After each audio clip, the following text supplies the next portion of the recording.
మహాపరిశుద్ధుడు మహోన్నతుడు మహిమ కలిగిన దేవా, నిత్య నివాసన మా ప్రియ పరలోకపు తండ్రి, మీకు వందనాలు. స్థలం అనేది, సమయం అనేది, చేరిన ప్రజలం నీ వారం ప్రభా, నీ వాక్యము చేత మమ్మల్ని సంధించండి. నీ వాక్యము చేత మమ్మల్ని ప్రతిస్పందింపచేయండి. నీ వాక్యమును బట్టి మా అడుగులు స్థిరపరచండి. నీ వాక్యమైన అగ్ని ద్వారా మమ్మల్ని పరిశుద్ధపరచండి. నీ వాక్యమనే నీటి ద్వారా మమ్మల్ని కడగండి. నీ వాక్యమనే సబ్బు ద్వారా అయా మాకు శుద్ధి దయచేయండి. సహాయం చేయండి. మీ కృపతో నింపండి. యేసు నామములో ప్రార్థిస్తున్నాము తండ్రి, ఆమేన్. అందరికి వందనాలండి. అందరికి వందనాలు. Praise Lord. అందరికి వందనాలు. బాగున్నారా? అందరికి వందనాలు. God bless you all. పక్క వాళ్ళకి షేకర్నిచ్చి దేవుడు మిమ్మల్ని దీవించును గాక అని చెప్పండి. నవ్వుతూ చెప్పండి, సంతోషంగా చెప్పండి. ఒక పక్క ఒకవేళ మీకు మాట్లాడిన వాళ్ళు కోపంతో ఉన్నా కూడా మీరు నవ్వుతూ చెప్పండి, దేవుడు సమాధానం ఇస్తాడు. Praise the Lord. God bless you. దైవజనుని మాట విని విధేయత చూపిన ప్రతి వారిని దేవుడు దీవించును గాక. ఇది ప్రేమ పలకరింపండి. చాలు. ఇది ఏ పలకరింపండి? ఇది ప్రేమ పలక. కొన్ని కోట్లు ఇచ్చినా కొనుక్కోలేంది ఇది. అర్థమవుతుందండి? కొన్ని కోట్లు ఇచ్చినా కొనుక్కోలేదు. అందుకని ఆత్మీయులు ఎదురుపడినప్పుడు వందనాలు చెప్పుకోవాలి. దేవునికి స్తోత్రం చెప్పండి గట్టిగా. దేవునికి వాక్యంలోనికి వెళ్లే ముందు నా మనసులో ఉన్న కొన్ని విషయాలు చెప్తాను. దేవుడు ప్రేరేపించడం నేను అన్నాను. ఎందుకంటే అది నా ప్రేరేపణ అనుకోండి, అబద్ధికుని అవుతాను. నాకు అది అలవాట్లేదు. అది ఒకవేళ దేవుని చిత్తమైతే మంచిదే కదా. అది వాక్యాన్ని వినేవారిలో కొన్ని రకాల వాళ్ళు ఉంటారు. కొన్ని రకాల వాళ్ళు ఉంటారు. ఏంటి ఆ రకాల వారు చెప్తాను. వీలైతే రాసుకోండి, లేకపోతే వినండి, పర్లేదు. సబ్జెక్ట్ కాదు ఇది, నేను చెప్పాలనుకున్నాను అంతే. నెంబర్ 1, దేవుని వాక్యాన్ని విన్నప్పుడు వినేవాళ్ళకి కోపం వస్తుంది. వస్తుందా రాదా? వస్తుంది. దైవజనుడు అంటే ఇష్టం లేకపోతే దైవజనుడు చెప్పే వాక్యం మింగుపడదు. మా కిరణ్కి నేనంటే చాలా ఇష్టం, అందుకని శ్రద్ధగా వింటాడు. అలాగని నా శత్రువు వింటాడా? విండవు. ఎక్కడ తప్పులు పడదామా అని చూస్తాడు. యేసు ప్రభుల వారిలో పాపం ఉందా? లేదు. యేసు ప్రభుల వారు బోధ చేస్తుంటే మండిపడి పళ్ళు కొరికి కళ్ళు ఎర్ర చేసి రాళ్లతో కూడా చంపేద్దాం అనుకున్నారు. అవునా కదా? మీకు ఎవిడెన్స్ ఇస్తున్నాను, రిఫరెన్స్ ఇవ్వట్లేదు. కానీ అంటే దీని అర్థం దైవజనుడు వాక్యం చెప్పినప్పుడు కూడా రాళ్ళు పెట్టి కొట్టాలని చూసేవాళ్ళు ఉంటారు. అంటే నిజంగా ఇప్పుడు భౌతికపరమైన రాయి తీసుకుని కొట్టేస్తారని కాదు, కానీ ఎక్కడ దొరుకుతాడా అని చూద్దాం, ఏదో ఒక నింద ఆడేద్దాం పాస్టర్ మీద. రాయి అంటే అది ఒక నింద. దేవునికి స్తోత్రం చెప్పండి గట్టిగా. వాక్యాన్ని వినేటప్పుడు కోపం వస్తుంది. మోషే వెళ్ళి ఫరో ఎదుట నిలబడినప్పుడు ఫరో దేవునికి భయపడ్డాను, నాకు భయం వేసింది అంటాడు, కానీ అది నిజం భయం కాదు. భయం గురించి రాత్రి శనివారాలు చెప్తున్నాను, ఇప్పుడు చెప్పనాక పగలు రాని వాళ్ళు వినండి. ఫరో మోషే ద్వారా ప్రకటించబడిన వాక్యాన్ని విని కోపం తెచ్చుకుని హృదయాన్ని కఠినం చేసుకున్నాడు. ఈ వాక్యాన్ని మీరు విని మీరు హృదయాన్ని కఠినం చేసుకోవడం వల్ల ఎవరికి లాసు? ఎవరు కోపం తెచ్చుకుంటారో, ఎవరు హృదయాన్ని కఠినం చేసుకుంటారో వాళ్ళకే నష్టం, వాళ్ళకే కీడు. హృదయము కఠినము చేసుకున్నవాడు కీడులో పడును అని సామెతల గ్రంథంలో రాయబడింది. మోషే ద్వారా దేవుడు ఫరోతో మాట్లాడాడు. ఎన్నిసార్లు మాట్లాడాడు? 10, 11, 12 సార్లు పైనే మాట్లాడాడు. వెళ్ళాడు, సరే పంపించేస్తానంటాడు. మోషే అటు వెళ్ళిన తర్వాత మళ్ళీ కఠినం చేసుకుంటాడు. అంటే మారు మనసు లేదు అతనికి. మనలో చాలా మంది అలాంటి వాళ్ళు ఉంటారు. మందిరానికి వస్తారు, వాక్యాన్ని వింటారు, ఇంటికి వెళ్ళేసరికి హృదయం మళ్ళీ కఠినం అయిపోతుంది. వాక్యం విన్నప్పుడు అనిపిస్తుంది, చిచి ఇక నుంచి అయినా నేను యథార్థంగా ఉండాలి అనుకుంటాను. ఇంటికి వెళ్ళేసరికి ఎవడున్నాడు యథార్థంగా, నేను ఒక్కని లేకపోతే పోయేది ఏంటంట. అంటే ఇంటికి వెళ్ళేసరికి దారిలో వాళ్ళని చూసి మనసు గలిబిలైపోద్ది. ఇంటికి వెళ్ళేసరికి మనసు మారిపోద్ది. అందుకే దైవజనుడు అన్నాడు, మందిరానికి వస్తే కుందేలు పిల్లల్లా ఉంటారంట, కానీ ఇంటికి వెళ్తే నేను అనలేదు. దేవునికి స్తోత్రం చెప్పండి గట్టిగా. నేను అనకూడదు కూడా. మీరు పావురాళ్ళు అండి, పావురాళ్ళు కాబట్టి మందిరంలోకి వచ్చి కూర్చున్నారు. కాకులు రోడ్లు అంటే తిరుగుతున్నాయి, ఇప్పటికీ తిరుగుతున్నాయి. కృపా మినిస్ట్రీ సంఘ బిడ్డల్లో కొన్ని కాకులు అన్నందుకు క్షమించాలి. మరి పావురాళ్ళని మిమ్మల్ని ఎందుకన్నాను? వాడలోకి వచ్చారు కాబట్టి మీరు పావురాళ్ళు అయ్యారు. మరి వాళ్ళలోనికి రాకపోతే కొన్ని రాలేని స్థితిలో ఉన్నాయి, వాటిని నేనేమంటలేదండి. దేవునికి స్తోత్రం కలిగినగా. అందరినీ ఎందుకంటాను? రాగలిగే అవకాశం ఉండి రాని వాళ్ళని అంటున్నాను నేను. శనివారం ఉపవాస ప్రార్థన ఖచ్చితంగా ఉండాలి అని చెప్తున్నాను. మరి ఎంతమంది వస్తున్నారు? ఆదివారం వచ్చే వాళ్ళందరూ శనివారం ఉపవాస ప్రార్థనకు వస్తున్నారా? ఒక్క ఆదివారానికే పరిమితమైన క్రైస్తవులారా, మీరు రాలేని పరిస్థితులు దూరమా, లేకపోతే ఉద్యోగానికి వెళ్ళి పనులకి వెళ్ళి రాలేని టైమా? అయితే నేను మిమ్మల్ని ఏమంటలా, ఇంటి దగ్గర ఉండి ఖాళీగా ఉండి సాకులు చెప్తే మాత్రం దేవునికి లెక్క చెప్పుకోవాలి, జాగ్రత్త. ఖచ్చితంగా ఒక ఆదివారం ఆరాధనకు వస్తే సరిపోదు. ప్రతి ఆదివారం మందిరానికి రావాలి, ఆరాధించాలి. ప్రతి శనివారం ఉపవాస ప్రార్థన, వారానికి ఒక పర్యాయం ఉపవాస ప్రార్థన. పగలు పెడతారు చాలా మందిరాల్లో. నేను నైట్ ఎందుకు పెట్టాను తెలుసా? మంగళవారం క్యాన్సిల్ చేసి నేను శనివారం నైటే ఉపవాస ప్రార్థనగా ఎందుకు ప్రకటిస్తున్నాను తెలుసా? పగలు అందరూ పనులకి వచ్చేస్తారు, రాత్రి ఇంటి దగ్గర ఖాళీగా ఉంటారు, ప్రశాంతంగా వస్తారని నా బాధ. అయినా కూడా మీరు రావట్లేదు. సరే, సబ్జెక్ట్ డివైడ్ అయిపోతుంది, నేను సబ్జెక్ట్లోకి వెళ్ళలేదు. ఇంకా వాక్యాన్ని వినేవాళ్ళు మొట్టమొదటి కేటగిరీ ఎవరు చెప్పండి? విని కోపం తెచ్చుకునే మీరు మీ హృదయాన్ని కఠినం చేసుకుంటున్నారు కాబట్టి అది తప్పు, అది కీడులో పడతారు. ఒకవేళ కోపం తెచ్చుకునే ఉద్దేశం మీలో ఉంటే దాన్ని వదిలిపెట్టాడు. ఇక్కడ నిలబడేది నేనే, కానీ మాట్లాడేది ఎవరు? పరిశుద్ధాత్మ దేవుడు, నేను కాదు. సరే, రెండవ కేటగిరీ ఎవరంటే వాక్యం వింటారు కానీ నిరుత్సాహాన్ని వెల్లడి చేస్తారు. నేను కూడా ఆ కేటగిరీకి చెందినవాడిని. ఈ వారంలో దైవజనులు జపన్య శాస్త్రి గారు షార్ట్ మెసేజ్ చెప్తుంటే చెల్లెమ్మ జోష్న అనుకుంటూ పెట్టింది. ఆయన కళ్ళమ్మట నీళ్లతో ఎంతో వేదనతో బాధతో చెప్తుంటే నా మనసులో నేను అనుకున్నాను కదా, కొన్ని ప్రసంగాలు చెప్పడానికి బాగానే ఉంటాయి కానీ అనుకున్నాను, పరిస్థితులు మారుతాయి ఏంట్లే అనుకున్నాను. ఇది నిరుత్సాహం, అసహనం. బాధలో ఉన్నవాళ్ళు, పరిస్థితులు మారని పరిస్థితిలో, వేదనలో అలా గురైపోయినటువంటి వాళ్ళు అనుకునే ఆ పరిస్థితి అది. కాబట్టి తర్వాత మరలా పరిశుద్ధాత్మ దేవుడు నన్ను గద్దించినప్పుడు నేను అనుకున్నాను కదా, దైవజనుడి మాట ఎందు విశ్వాసం ఉంచాలి కదా అని. తర్వాత విశ్వాసం ఉంచి ఆ మాటలు ఎందు నమ్మిక ఉంచి ఒక ప్రార్థన చేసే బండి మీద వెళ్తా ఉండగా, ప్రభువా దైవజనుడు చెప్పాడు కదా, ఆ మాట మీద విశ్వాసంతో ప్రార్థన చేస్తున్నా. ఇదిగో ఆదివారం ఈ పరిస్థితి నాది, అది చెప్పనులేండి, నువ్వే ఏం చేస్తావో నాకు తెలియదు, ఏ ద్వారం తీరుతావో నాకు తెలియదు అని బండి మీద వెళ్తూ మంచినీళ్ళకి ప్రార్థన చేసుకుంటే గంటలో దేవుడు ద్వారం తెరిచాడు. గంటలోనే. నేను అంటాను, వాక్యం విని కోపం తెచ్చుకునే స్థితిలో ఉంటే నువ్వేం మేలు పొందుకోలేవు. వాక్యం విని నిరుత్సాహంలో ఉంటే నువ్వేం మేలు పొందుకోలేవు. విన్న వాక్యాన్ని విశ్వసించి గ్రహించి ఆ వాగ్దానం చేసిన దేవుడు నమ్మదగిన వాడు, దాన్ని నెరవేర్చుటకు సమర్థుడు అని నువ్వు నమ్మి ఆయనపై ఆధారపడితే దేవుడు అద్భుతం చేస్తాడు. నిరుత్సాహం చూపినప్పుడు నాకు అద్భుతం జరగలా.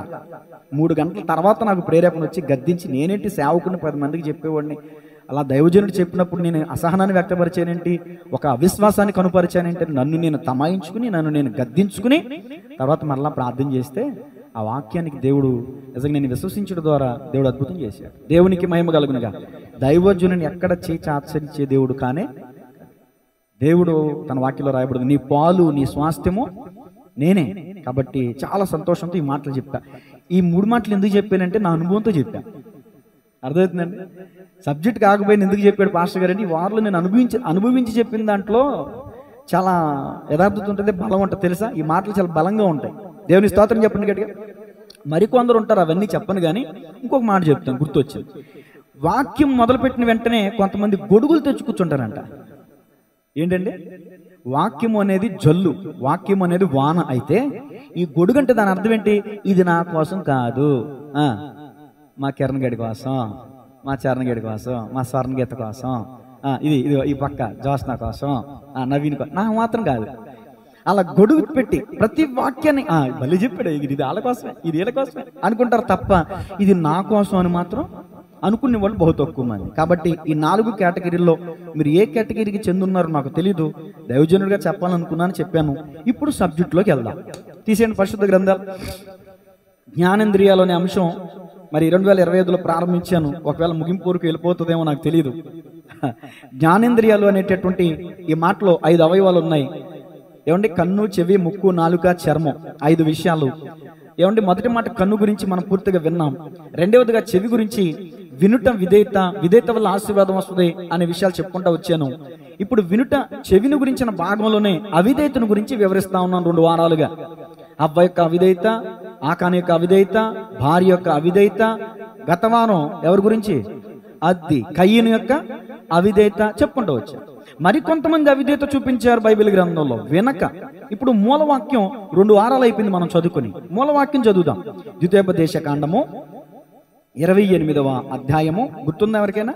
మూలవాక్యం ద్వితీయోపదేశ కాండము 28వ అధ్యాయము 15వ వచనం నేను చదువుతాను. మొదటి మాట, నేను నేడు నీకు ఆజ్ఞాపించు ఆయన సమస్త ఆజ్ఞలను కట్టడలను నీవు అనుసరించి నడుచుకొనవలెనని నీ దేవుడైన యెహోవా సెలవిచ్చిన మాట వినని ఎడలా నీకు చెవినిచ్చాడు దేవుడు, ఎందుకని వింటావని. ఒకవేళ నువ్వు వినకపోతే చూడు దేవునికి వాక్యం ఏం చెప్తుందో. ఒక ఆయన అన్నాడంట, మా సురేష్ మాస్టర్ గారు వాక్యాలు వింటావా అని ఒక సహోదరి అడిగిందంట. అవతల ఆయన చెప్పాడంట, నేను సతీష్ గారి వాక్యాలు వింటాను కానీ మీ సురేష్ తమ్ముడు వాక్యాలు విన్నాను అన్నాడంట. ఎవరో కాదు మా నానే వింటాడు కానీ ఎన్న అంటాడంట. ఎందుకు అంటే గుచ్చుకున్నాడు చెప్తాడు మీ తమ్ముడు, అలా చెప్తాడంట. నేనంట గుచ్చుకున్నాడు చెప్తానంట, కొంచెం కఠినంగా చెప్తానంట. మా నాన్న ఇచ్చిన సాక్ష్యం. దేవునికి స్తోత్రం చెప్పండి. కక్షతోనో కోపంతోనో ఇష్టం లేకుండా ఏదో రకంగా అంటున్నాడు. దేవుడు ఆయన్ని కూడా పట్టుకున్నాను గాక. నా స్టేటస్లో తెలియదండి ఆయన చూస్తున్నాడు లేదో, చూడండి చెప్పిన నా స్టేటస్ సాక్షి ఇచ్చేది, స్క్రీన్ షాట్ తీసి కూడా పెట్టుకున్నా. దేవుని స్తోత్రం చెప్పండి గట్టిగా. వింటాడు. ఎందుకంటే అలా చిన్నపిల్లలు అప్పుడే వచ్చిరని మాటలు అలా అటు ఇటు తప్పు మాటలు మాట్లాడుతున్నప్పుడే ఆ మాటలను ఎంతో బంగారంగా స్వీకరించే తండ్రి ఇంత పెద్ద అయిన తర్వాత ఇంత అమూల్యమైన దేవుని వాక్యాన్ని ప్రకటిస్తాడు. వింటాడు, కష్టమైన వింటాడు. దేవుని స్తోత్రం చెప్పండి. నేను చాలా మంది కఠినంగా చెప్తాను కాబట్టి, గుచ్చుకున్నాడు చెప్తాను కాబట్టి అంత చాలా మంది వినడానికి ఇష్టపడరు. నొచ్చుకునేదే బోధని చాలా మందికి తెలియట్లే, మెచ్చుకునేదే బోధ అనుకుంటున్నారు. మెచ్చుకునే పాస్టర్ గారే మంచోరు. సరే తర్వాత ఉంటుందిలేండి. వినని ఎడల ఈ శాపములని నీకు సంభవించును. ఇంకన్నీ వద్దండి, ఇదే మెయిన్ పాయింట్. వింటే దీవెన, వినకపోతే శాపం. ఈ మాట వెనకాల అందరూ చెప్పండి. వింటే వినకపోతే, వింటే వినకపోతే. వాక్యం చెప్పిందా నేను చెప్పానా? దేవుడు మాట్లాడుతున్నాడా నేను మాట్లాడుతున్నానా? మరి మీకు కోపం వస్తే ఆయన మీద కోపం, నా మీద కోపం. అదైతే దేవునికి మహిమ కలుగును గాక. బైబిల్ గ్రంథంలో దేవుడు ఒక వ్యక్తిని పిలిచాడు, పిలిచి ఒక పని అప్పగించాడు. చూడండి ఎవరైనా ఆదికాండం పరిశుద్ధ గ్రంథంలో నుంచి, క్షమించాలి, 2 పేతురు రాసిన పత్రిక 2వ అధ్యాయం 5వ వచనం. 2 పేతురు రాసిన పత్రిక 2వ అధ్యాయం 5వ వచనం. మరియు ఆయన పూర్వకాలమందున్న లోకమును విడిచిపెట్టక భక్తిహీనుల సమూహం మీదకి జలప్రలయము రప్పించినప్పుడు నీతిని ప్రకటించిన నోవాహును మరి 7 కాపాడు. నేను ఆదికాండంలో నుంచి ఎందుకు ఇవ్వలేదంటే, ఆదికాండంలో ఉన్న విషయాలు, మీరు చదివిన విషయాలు, మీకు తెలిసిన విషయాలు, తెలియని విషయాలు మీకు చెప్తే మంచిది కదా అని నా ఉద్దేశం. ఏమంటారు? నోవాహుని పిలిచి దేవుడు ఏం కట్టమన్నాడు? మీకు తెలియంది అంటే నేను చెప్తాను. ఇప్పుడు అది మీకు తెలిసిందే కదా, మీకు తెలిసింది నేను చెప్తే గొప్పే ఉంటుంది. అందుకని ఆదికాండం వద్దండి అని చెప్పాను. దేవుడు నోవాహుని పిలిచాడు, నోవాహుని ఓడ కట్టమన్నాడు, నోవాహు ఓడ కట్టాడు, చాప్టర్ క్లోజ్ అయిపోయింది. మరేంటండి ఈరోజు మనం ధ్యానించవలసిన విషయం? నోవాహు విధేయత కలిగి ఉన్నాడు రైటే, కానీ నోవాహు కాలంలో ప్రజల అవిధేయత. రాసుకోండి, నోట్ దిస్ పాయింట్. ఇప్పుడు నేను చెప్పదగ్గ పార్ట్ 8 ఈరోజు చెవి అనే భాగంలో నుంచి పార్ట్ 8వ భాగం చెప్తున్నాను. అవిధేయత అనే అంశం గురించి చెప్తున్నాను. 2 పేతురు 2వ అధ్యాయము 5వ వచనం ప్రకారము, ఏమండి, దేవుని మాట విని నోవాహు ఓడను కట్టాడు. ఓడను కట్టినప్పుడు ఓడలోనికి ఈ భూప్రపంచం మీద ఉన్నటువంటి జంతువులన్నీ వెళ్ళినాయి, కానీ నోవాహు కుటుంబం తప్ప మరొక్క మానవుడు వెళ్ళాడా? వెళ్ళలా. నలురారా రండి రండి అని నోవాహు పిలిచినట్టు ఆదికాండంలో లేదు. కానీ ఇప్పుడు మనం చదువుకున్న ఈ వచనం ప్రకారం నీతిని ప్రకటించిన నోవాహుని. అంటే ఇప్పుడు చెప్పండి, నోవాహు ఎన్ని సంవత్సరాలైతే ఓడను కడుతూ ఉన్నాడో అన్ని సంవత్సరాలు ఏం ప్రకటించాడు? నోవాహు నీతిని ప్రకటించాడు. ఏంటా నీతి? ఇదిగో దేవుడు తన హృదయములో నొచ్చుకున్నాడు. దేవుడు ఇదిగో ఈ సమస్త విధములైనటువంటి మనుషుల యొక్క పాపాన్ని చూసి వారవలేకపోతున్నాడు, తట్టుకోలేకపోతున్నాడు. మనుషుల యొక్క ఈ పాపాన్ని చూసి ఆయన హృదయంలో నొచ్చుకున్నాడు. హార్ట్ పేషెంట్ ఆయన గుండె నొప్పికి గురయ్యాడు. ఇప్పుడు దేవుడు కోరుకునేది ఏంటంటే, ఈ సమస్త మానవాళిని నేను శిక్షించబోతున్నాను, జలప్రలయం చేత తుడిచివేయబోతున్నానని దేవుడు ప్రకటించాడు. అందుకే కడుతున్నాను ఈ ఓడ. మీలో ఎవరైనా నమ్మకం ఉంటే రండి అని నోవాహు ప్రకటించే ఉంటాడు, ప్రకటించాడనేది నా విశ్వాసం. దేవునికి స్తోత్రం చెప్పండి గట్టిగా. ఇప్పుడు ఇక్కడే ఉన్నారా? మీరు ఇళ్ళ దగ్గరికి వెళ్ళిపోయారా? అందరూ 99% ఎక్కడ ఉన్నారు? ఎక్కడో 1% ఏదో విభ్రాంతులు, విచారములు, ఆలోచనలు, ఇంటి దగ్గర గ్యాస్ కట్టొచ్చనా లేదా అన్నట్టు కూర్చున్నారు. వాళ్ళు ఎవరు నేను చెప్పను. చేంజ్ చేసుకోండి ముఖాన్ని, లేకపోతే ఈసారి చెప్పేత. దేవునికి స్తోత్రం చెప్పండి గట్టిగా. నేను అసలే చెడ్డోండి. దేవునికి స్తోత్రం చెప్పండి. హల్లెలూయా. దైవజనుడు ఏం చెప్తాడా అని ఆసక్తి ఉండాలండి. దుప్పి నీటి వాగులు ఎద్దుకు పరిగెత్తినట్లుగానే దేవా నీ కొరకు నా ప్రాణం ఆ తృష్ణ ఉండాలి, ఆతృత ఉండాలి. ఇప్పుడు బంగారాలు ఇసిరేను అనుకో, మీరు కళ్ళు మూసుకుని నిద్రపోతారండి. బంగారానికి అసలు పక్కన తొక్కేస్తారు, తొక్కి పడేసి ఆ బంగారాన్ని మెల్ల వేసి వెళ్ళిపోతారు. మరి జుంటి తేనె దారాల కంటే మధురమైనది వెండి బంగారాల కంటే, వెండి బంగారాల కన్న మిన్నైనది యేసు ప్రేమ, నా యేసు ప్రేమ. వెండి బంగారాల కన్న మిన్నైనది యేసు ప్రేమ, నా యేసు ప్రేమ. యేసు ప్రేమ, నా యేసు ప్రేమ. హల్లెలూయా. అప్పుడప్పుడు పల్లవెందుకు పడతానంటే మీలో ఉన్న నిర్జీవం నుంచి ఉద్యమంలోకి రావాలని. అంతే కదే, నాకు ఏదో పాటలు సింగనని చెప్పుకుంటా కాదు. దేవుని స్తోత్రం చెప్పండి. ఇప్పుడు మనం చదువుకున్న విషయం ఏంటంటే, నీతిని ప్రకటించిన నోవాహును, అంటే నీతిని ప్రకటించారు నోవాహు, కానీ జనులందరూ హేళన చేశారు, వ్యంగ్యం చేశారు, విమర్శించారు, అవమానించారు. ఏమండి, నోవాహుని పిచ్చోడు అనుకున్నారు. ఈ నోవాహుకి పని పాట లేదురా, ఈ నోవాహుకి పిచ్చి పట్టిందిరా అని అనుకున్నారు. ఏమనుకున్నారంటే 100 ఏళ్ళు ఇంచుమించు ఆ వాడను కడతా ఉంటే వాళ్ళందరూ అనుకున్నారు కానీ నోవాహుకి తన కుటుంబానికి పిచ్చి పట్టింది అని అనుకున్నారు. ఈరోజు సేవకులమైన మాలాంటి వాళ్ళను కూడా చూసి చాలా మంది అనుకునేటటువంటి విషయం ఏంటి చెప్పనా, ఇదే. ఈ పాస్టర్లకు పెద్ద పనేవి లేక, ఏం లేక, భార్య బిడ్డలు లేరు, మరి మా కుటుంబం లేదు, మరి మేము తిండి తినాం, వస్త్రాలు కట్టుకోం, మాకు అవసరతలు ఉండవు, మాకు పని పాటలు లేవు, మరి ఆయనకు కూడా కొడుకులు లేరు, మరి భార్య లేదు, కోడలు లేరు, వాళ్ళకి పెళ్ళిళ్ళు అవ్వలేదు. నోవాహుకి పెళ్ళి అయింది, 3 కొడుకులు ఉంటారు, వాళ్ళకి 3 పెళ్ళిళ్ళు అయినాయి, భార్యలు ఉన్నారు. మొత్తం 8 మంది సంతానం ఉన్నారండి ఆ ఇంట్లో. 2 ఇల్లే గడవట్లేదు, 8 మంది ఉన్నారంటే ఎంత కష్టం. పనులన్నీ పక్కన పెట్టేసి వాడు కడతానే ఉన్నారు, 100 ఏళ్ళు కడతానే ఉన్నారు, ప్రకటిస్తానే ఉన్నారు, కడతానే. ఏం ఉపయోగం వాళ్ళకి, ఏం ఒరిగింది వాళ్ళకి? ప్రాణాలు దక్కాయి. దేవుని స్తోత్రం చెప్పండి గట్టిగా. జీవం కలిగి ఉన్నారు, తర్వాత జలప్రలయం తర్వాత జీవం కలిగిన వాళ్ళు ఎవరు ఉన్నారంటే మానవులు వాళ్ళే. ఆ నోవాహు నుంచే వంశావళి అభివృద్ధి పొందినట్లుగా మనం చూస్తున్నాం. దేవుని మాట వినుట ద్వారా అలా నిత్యముగా నిత్య జీవంలో నీవు నేను నిలబడతాం. విధేయత చూపిన నోవాహు వాడలో స్థిరంగా సుస్థిరంగా చక్కగా సుఖ జీవనాన్ని కొనసాగించాడు. ఆ తర్వాత బయటకు వచ్చిన తర్వాత కూడా హ్యాపీగా ఉన్నాడు. వాడల నుంచి బయటకు వచ్చాక కొత్త ఆకాశం, కొత్త భూమి. ఈరోజు నేను అంటాను, భూమి ఆకాశం గతించిపోయే రోజు రాబోతుంది. ఈ భూమి ఆకాశం గతించిపోయే రోజు కొన్ని న్యూస్లు చూడండి, కొన్ని ఉలకలు పడుతున్నాయి అని చెప్తున్నారు సమాచారం. అది ఉత్తుత అనుకుంటున్నారా? ఏదో ఒక రోజున భూమి కూడా టచ్ అవుతాయి. ఒక ఉలక కాదు, అనేకమైన ఉలకలు వస్తాయి, అనేకమైన అగ్ని అట్లేమంటారండి, అగ్ని గంధకములతో ఏ విధంగా అయితే సొదొమ గొమొర్రా మీద పడ్డాయో అలాంటి పరిస్థితులు రాబోతున్నాయి. ఆనాడు జలప్రలయం రాబోతున్నది, అగ్ని ప్రళయం రాబోతున్న. అగ్ని ప్రళయం నుంచి అందరూ కూడా తుడిచిపెట్టుకుపోయిన తర్వాత ఏమండి ఎవరు నిలబడతారో తెలుసా? ఇదిగో పరదేశులకు ఎవరైతే తెలుసా? నిత్య జీవంలో ఎవరు నిలబడతారో తెలుసా? ఆయన మాట విని ఆయనకు విధేయత చూపిన వారు మాత్రమే, వాడలోకి వచ్చిన వాళ్ళు మాత్రమే. వాడ అంటే సంఘంలోనికి వచ్చిన వాళ్ళు మాత్రమే. దేవుని స్తోత్రం చెప్పండి గట్టిగా. మరి ఒక మాట చూడండి, 2వ పేతురు రాసిన పత్రిక 2వ అధ్యాయం 4వ వచనం. 2వ పేతురు 2వ అధ్యాయం 1 పేతురు 3:20. సారీ, 1 పేతురు 3:20.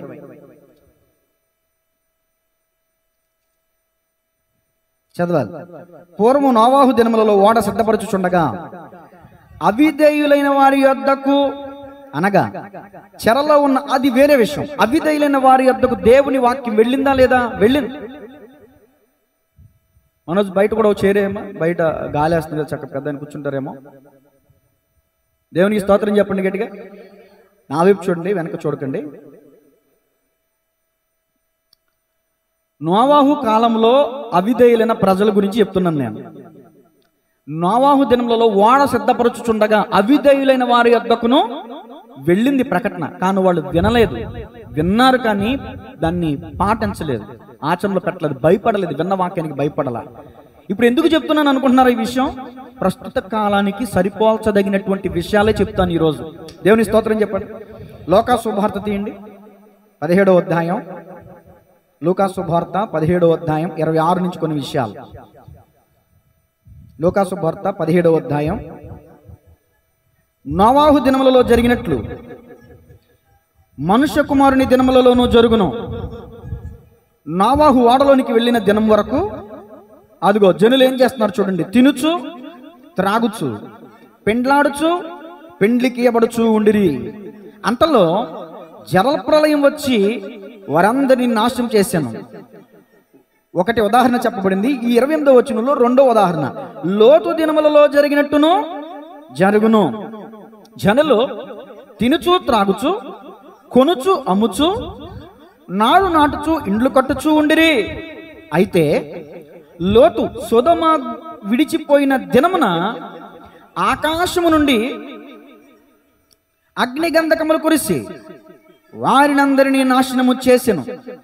ఇది ప్రస్తుత కాలానికి పోల్చదగిన మాట. 30వ వచనం జాగ్రత్తగా నోట్ చేసుకోండి. ఆ ప్రకారమే మనుష్య కుమారుడు ప్రత్యక్షమగు దినమున జరుగును. ఆ దినమున మిద్దె మీద ఉండువాడు ఇంట ఉండు తన సామాగ్రిని తీసుకున్నట్టుకు దిగకూడదు. అలాగే పొలములో ఉండువాడును తిరిగి రాకూడదు. లోతు భార్యను జ్ఞాపకం చేసుకునుడి. తన ప్రాణమును రక్షించుకొనగోరువాడు దానిని పోగొట్టుకొనును, దానిని పోగొట్టుకున్నవాడు దానిని సజీవముగా కాపాడుకొనును. ఆ రాత్రి ఇద్దరొక్క మంచం మీద ఉందురు. వారిలో ఒకరు కొనిపోబడును, ఒకరు విడిచిపెట్టబడును. ఇద్దరు స్త్రీలు ఒక తిరగలి విసురుచుందురు. ఒకటి కొనిపోబడును, ఒకటి విడిచిపెట్టబడును. శిష్యులు, ప్రభువా ఇది ఎక్కడ జరుగునని ఆయనను అడిగినందుకు ఆయన పీనుగ ఎక్కడ ఉన్నదో అక్కడ గెద్దలను పోగవునని వారితో చెప్పాను. ఇందులో ఉన్న ప్రతి మాటను వివరిస్తాను ఈరోజు నేను. ఇప్పుడు నేను చదివినటువంటి 26వ వచనం నుంచి 37వ వచనం దాకా ఉన్న ఒక్కొక్క మాటను శ్రద్ధగా వినండి దయచేసి. చదివినప్పుడు మీకు ఎలాగ అర్థం కాకపోవచ్చు, అర్థం అవుద్ది, కొంతమందికి కాకపోవచ్చు. దేవుని స్తోత్రం చెప్పండి గట్టిగా. నోవాహు దినములలో ఎలాగూ జరిగినో మనుష్య కుమారుని దినములలో అలాగనే లోతు దినములలో జరిగినట్టు కూడా 2 ఉదాహరణలు ఇచ్చాడు దేవుడు. యేసయ్య రాకడ పలానా టైంలో వస్తుందని ఎవ్వరూ చెప్పలేరు. ఎందుకంటే బైబిల్లో కాదు కదా, చారిత్రాత్మకమైన పుస్తకాల్లో కూడా లేదు. ఎవరన్నా చెప్పారంటే అది అబద్ధం. యేసయ్య పలానా సంవత్సరంలో పలానా తేదీన పలానా టైంలో పలానా పొద్దుగుంకుని వస్తాడు అనేది అబద్ధం. అది తెలియదు ఎవరికి. అందుకని అన్నాడు కదా, దొంగ వచ్చినట్టు నేను. అంటే దొంగ ఎలా వస్తాడు, ఏ టైంలో వస్తాడు చెప్పు వస్తాడు ఎవరికన్నా అంటే అదొక రహస్య రాకడ ఉందని ప్రకటించేవారు లేకపోలేదు. మరి మీరేమంటారంటే రాకడ గురించి చెప్పినప్పుడు చెప్తా. ఇప్పుడు అది నా సబ్జెక్ట్ కాదు. నా సబ్జెక్ట్ ఏంటంటే నోవాహు దినములలో ఎలాగుండెనో మనుష్య కుమారుని దినములలోనూ. ఇప్పుడు నోవాహు ప్రకటన చేశాడు, జలప్రలయం రాబోతుంది, జలప్రలయం రాబోతుంది, జలప్రలయం విన్నారా ప్రజలు? నమ్మారా ప్రజలు? చిట్ట చివరికి ఏమైపోయారు? జలసమాధి అయిపోయారు. అదే జరగబోతుంది. ఇప్పుడు నోవాహు స్థానంలో దైవజనుడైనటువంటి నాలాంటి వారు అనేక మంది నిలబడి యేసయ్య రాబోతున్నాడు, ఇదిగో నేను త్వరగా వచ్చుచున్నాను, ఇదిగో నేను త్వరగా వచ్చుచున్నాను, ఎవరి క్రియల చొప్పున వారికి నేను జీతము సిద్ధము చేసి ఉన్నానని యేసుక్రీస్తు ప్రభులు వారు చెప్పారు. ఆయన రాబోతున్నాడు. మీ దివిటీలు చూసుకోండి, మీ యొక్క సిద్ధలను నింపుకోండి నూనెతో, మీరు సిద్ధపట్టు కలిగి ఉండండి, దేవుని ఎదుర్కోవడానికి సిద్ధ మనసు కలిగి ఉండండి అని ప్రకటిస్తున్నారు సేవకులు. దేవుని స్తోత్రం చెప్పండి గట్టిగా. వింటున్నారా? నమ్ముతున్నారా? మా చిన్నప్పటి నుంచి చెప్తున్నారు, చెప్తున్నారు, ఎన్నో చెప్తున్నారు. ఎప్పుడు వచ్చేది ఆయన వచ్చేది లేదు, మనం వచ్చేది లేదు, మనం వెళ్ళేది లేదులే అని చాలా మంది నిర్లక్ష్యం చేస్తున్నారు. దేవుని వాక్యం చెప్తుంది పేతురు పత్రికలో, ఆయన ఆలస్యం ఎందుకు చేస్తున్నాడు తెలుసా? ఆయన ఆలస్యం ఎందుకు చేస్తున్నాడు తెలుసా? అంతటా అందరూ మారు మనసు పొందవలెనని ఆయన ఆలస్యం చేస్తున్నాడు తప్ప నువ్వు అనుకుంటున్నట్టు ఆలస్యం కాదు. నువ్వు అనుకుంటున్నట్టు అసలు రాడు అనుకుంటానికి వీల్లేదు. ఆనాడు జలప్రలయం వచ్చింది, జలప్రలయం సమాధి అయిపోయారు. మరి ఎవరు బతికి బట్టగట్టారంటే నోవాహు తన కుటుంబం మాత్రమే. వాళ్ళు యేసు మాట, దేవుని మాట నమ్మి ఓడ కట్టారు, ఓడలోకి వెళ్ళారు, దేవునికి లోబడ్డారు కాబట్టి వాళ్ళు బతికారు. నేను అంటాను, నిత్యము మనం దేవుని రాజ్యంలో బతకాలంటే, అర్థమైంది అన్నమాట, ఇక్కడ కాదు, ఈ భూమి మీద కాదు, నిత్యము మనం దేవుని రాజ్యంలో బతకాలంటే 1000 ఏండ్ల పరిపాలన జరుగుద్ది కదా, 7 ఏండ్ల విందు జరుగుద్ది కదా, బైబిల్లో ఉన్నాయి కదా. ఆ విందులో మనం పాల్గొనాలి, ఆ దేవుని రాజ్యంలో మనం పాల్గొనాలి, దేవునితో సహవాసం చేయాలి, ఆయనతో మనతో ఆయన ఉండాలి అని అంటే వాడలోకి రావాలి. లేదు అంటే ఆ జనులు ఎలా ఉన్నారంటే నోవాహు దినాల్లో, ఇక్కడ నేను చదివించాను, మరలా చదివించాను, జనులు ఎలా ఉన్నారంటే తినుచు త్రాగు. ఈ మాట నాయన చెప్పండి, తినుచు త్రాగుచు. లోతు దినములలో ఎలా ఉన్నారంట? కొనుచు, చెప్పండి, కొనుచు అమ్ముచు. అంటే మీరు అనకల్లా నేను చెప్పింది చెప్పండి, కొనుచు అమ్ముచు. మరలా ఫస్ట్ నుంచి తినుచు త్రాగుచు, కొనుచు అమ్ముచు. మనం కూడా ఉన్నట్టున్నాం ఈ కేటగిరీలో. తప్పేం కాదు, కొనొద్దని కాదు, అమ్మొద్దని కాదు, తినొద్దని కాదు, తాగొద్దని కాదు. తిండి మీదే ధ్యాస పెట్టుకోవద్దని దాని ఉద్దేశం. అదే ఉందండి, అద్భుతమైన మాట మీకు చూపించమంటారా? నేను రెఫరెన్స్ నోట్ చేయలేదు కానీ గుర్తొచ్చింది, చూపిస్తున్నాను. లూకాసు వార్త 21:34 వచనం. లూకాసు వార్త అందరూ 74వ పేజీ, అందరూ చదవాలండి. అందరూ తెరిచిపెట్టుకోండి, నేను చదువుతా. తీసారు అందరూ? 74వ పేజీ నెంబర్ కూడా చెప్పానండి. 21వ అధ్యాయం 34 వచనం నేను చదువుతున్నా.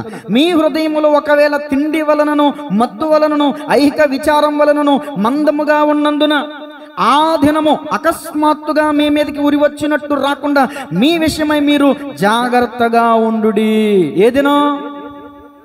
ప్రభు వచ్చు దినం, అకస్మాత్తుగా వస్తుంది. అందుకని వాక్యం చెప్తుంది, తినటంలో తాగటంలో పడిపోయి, కొనటంలో అమ్మటంలో పడిపోయి, రియల్ ఎస్టేట్ వ్యాపారంలో పడిపోయి, సంపాదన అధికం చేసుకుని ధ్యాసలో పడిపోయి యేసయ్య వస్తున్నాడని మర్చిపోతున్నావు, సిద్ధపాటును మర్చిపోతున్నావు. దేవునికి స్తోత్రం చెప్పాలి గట్టిగా. ఏం తిందుమా, ఏమి త్రాగుదుమా, ఏమి ధరించుకుందాం అనే ధ్యాస తప్ప దేవుని కోసం ఏం చేద్దాం, దేవుని కోసం ఏం ప్రయాసపడదాం, దేవుని కోసం ఏం పని చేద్దామనే ఆలోచన నీకు లేదు. మీలో ప్రతివాడును తన సొంత కార్యములనే చూచుకొనుచున్నాడు గాని యేసుక్రీస్తు కార్యములను చూడలేకున్నారు. వాక్యం చెప్పిందా, నేను చెప్పాను. అదిగో ఫిలిప్పీ పత్రికలో పౌలు గారు అంటారు, కొంతమంది కంటండి వారి కడుపే వారి దేవుడు, వారి నాశనమే వారి అంతం. కొంతమందికి కడుపే దేవుడంట. ఆ తిండిచ్చినటువంటి దేవునిగా పూజించట్లేదు, ప్రార్థించట్లేదు, కానీ తిండికి ఎగబడుతున్నటువంటి వాళ్ళు ఉన్నారు. తిండికి ఎగబడేది ఏంటో తెలుసా? తిండికి ఆతురపడేది ఏంటో తెలుసా? చెప్పండి. జంతువు పేరు కుక్క.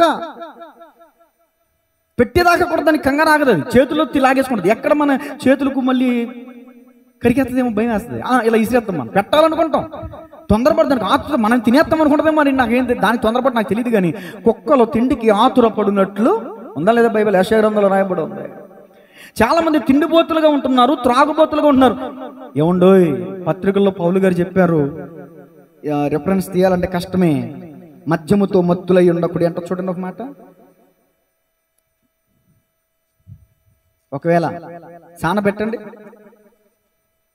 తినుచు త్రాగుచు పెండ్లాడుచు పెండ్లికి ఇవ్వడచ్చు ఉన్నారంట జనులు.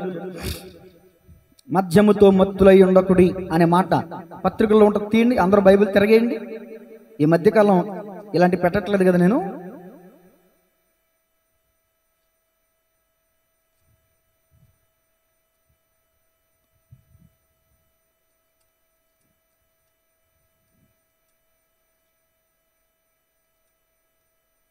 త్వరగా తీసి త్వరగా చదివిన వాళ్ళకి దీవెనిస్తా.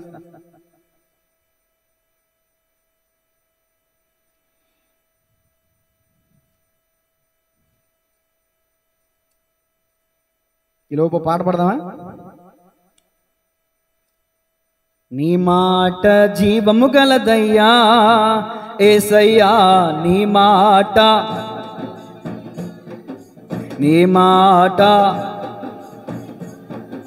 యేసయ్యా, నీ మాట ఏది మారినా. దేవునికి స్తోత్రం. హల్లెలూయా. నాకే దొరికేసింది. ఎందుకని సంతోషం తెలిసి నాకు దొరికేసింది. దేవుడు నన్ను దీవించిన కాక. చూడండి, ఎఫెసీ పత్రిక 5వ అధ్యాయం 18వ వచనం. మరియు మద్యముతో మత్తులై ఉండకుడి, దానిలో దుర్వ్యాపారము కలదు. అయితే ఆత్మపూర్ణులై ఉండి ఒకరినొకడు కీర్తనలతోనూ సంగీతములతోనూ ఆత్మ సంబంధమైన పాటలతోనూ హెచ్చరించుచు మీ హృదయములలో ప్రభువును గూర్చి పాడుచు కీర్తించుచు మన ప్రభు అయిన యేసుక్రీస్తు పేరట సమస్తమును గూర్చి తండ్రి అయిన దేవునికి ఎల్లప్పుడూ కృతజ్ఞతాస్తుతులు చెల్లించుచు క్రీస్తునందలి భయముతో ఒకరినొకడు లోబడి ఉండి ఆత్మపూర్ణులై ఉండండి అనుందా? మద్యముతో మత్తులై ఉండకుడి అనుందా? మద్యముతో మత్తులై ఉండకుడి. 18వ వచనం నోట్ చేసుకోండి. మీలో చాలా మంది తిండి వల్ల కొంతమంది మత్తులైపోతున్నారు, మద్యం వల్ల కొంతమంది మత్తులైపోతున్నారు, ప్రభు యొక్క రాకడను గురించి మర్చిపోతున్నారు. ప్రభు రాకడ జరగబోతా ఉంది. ఈ భూమి ఆకాశం తీసివేయపోతున్నాయి, మహావేంద్రంతో లైవ్ అయిపోతున్నాయి. రారాజుగా న్యాయాధిపతిగా యేసు వస్తున్నాడు, అతి త్వరలో మన యేసు వస్తున్నాడు, అతి త్వరలో.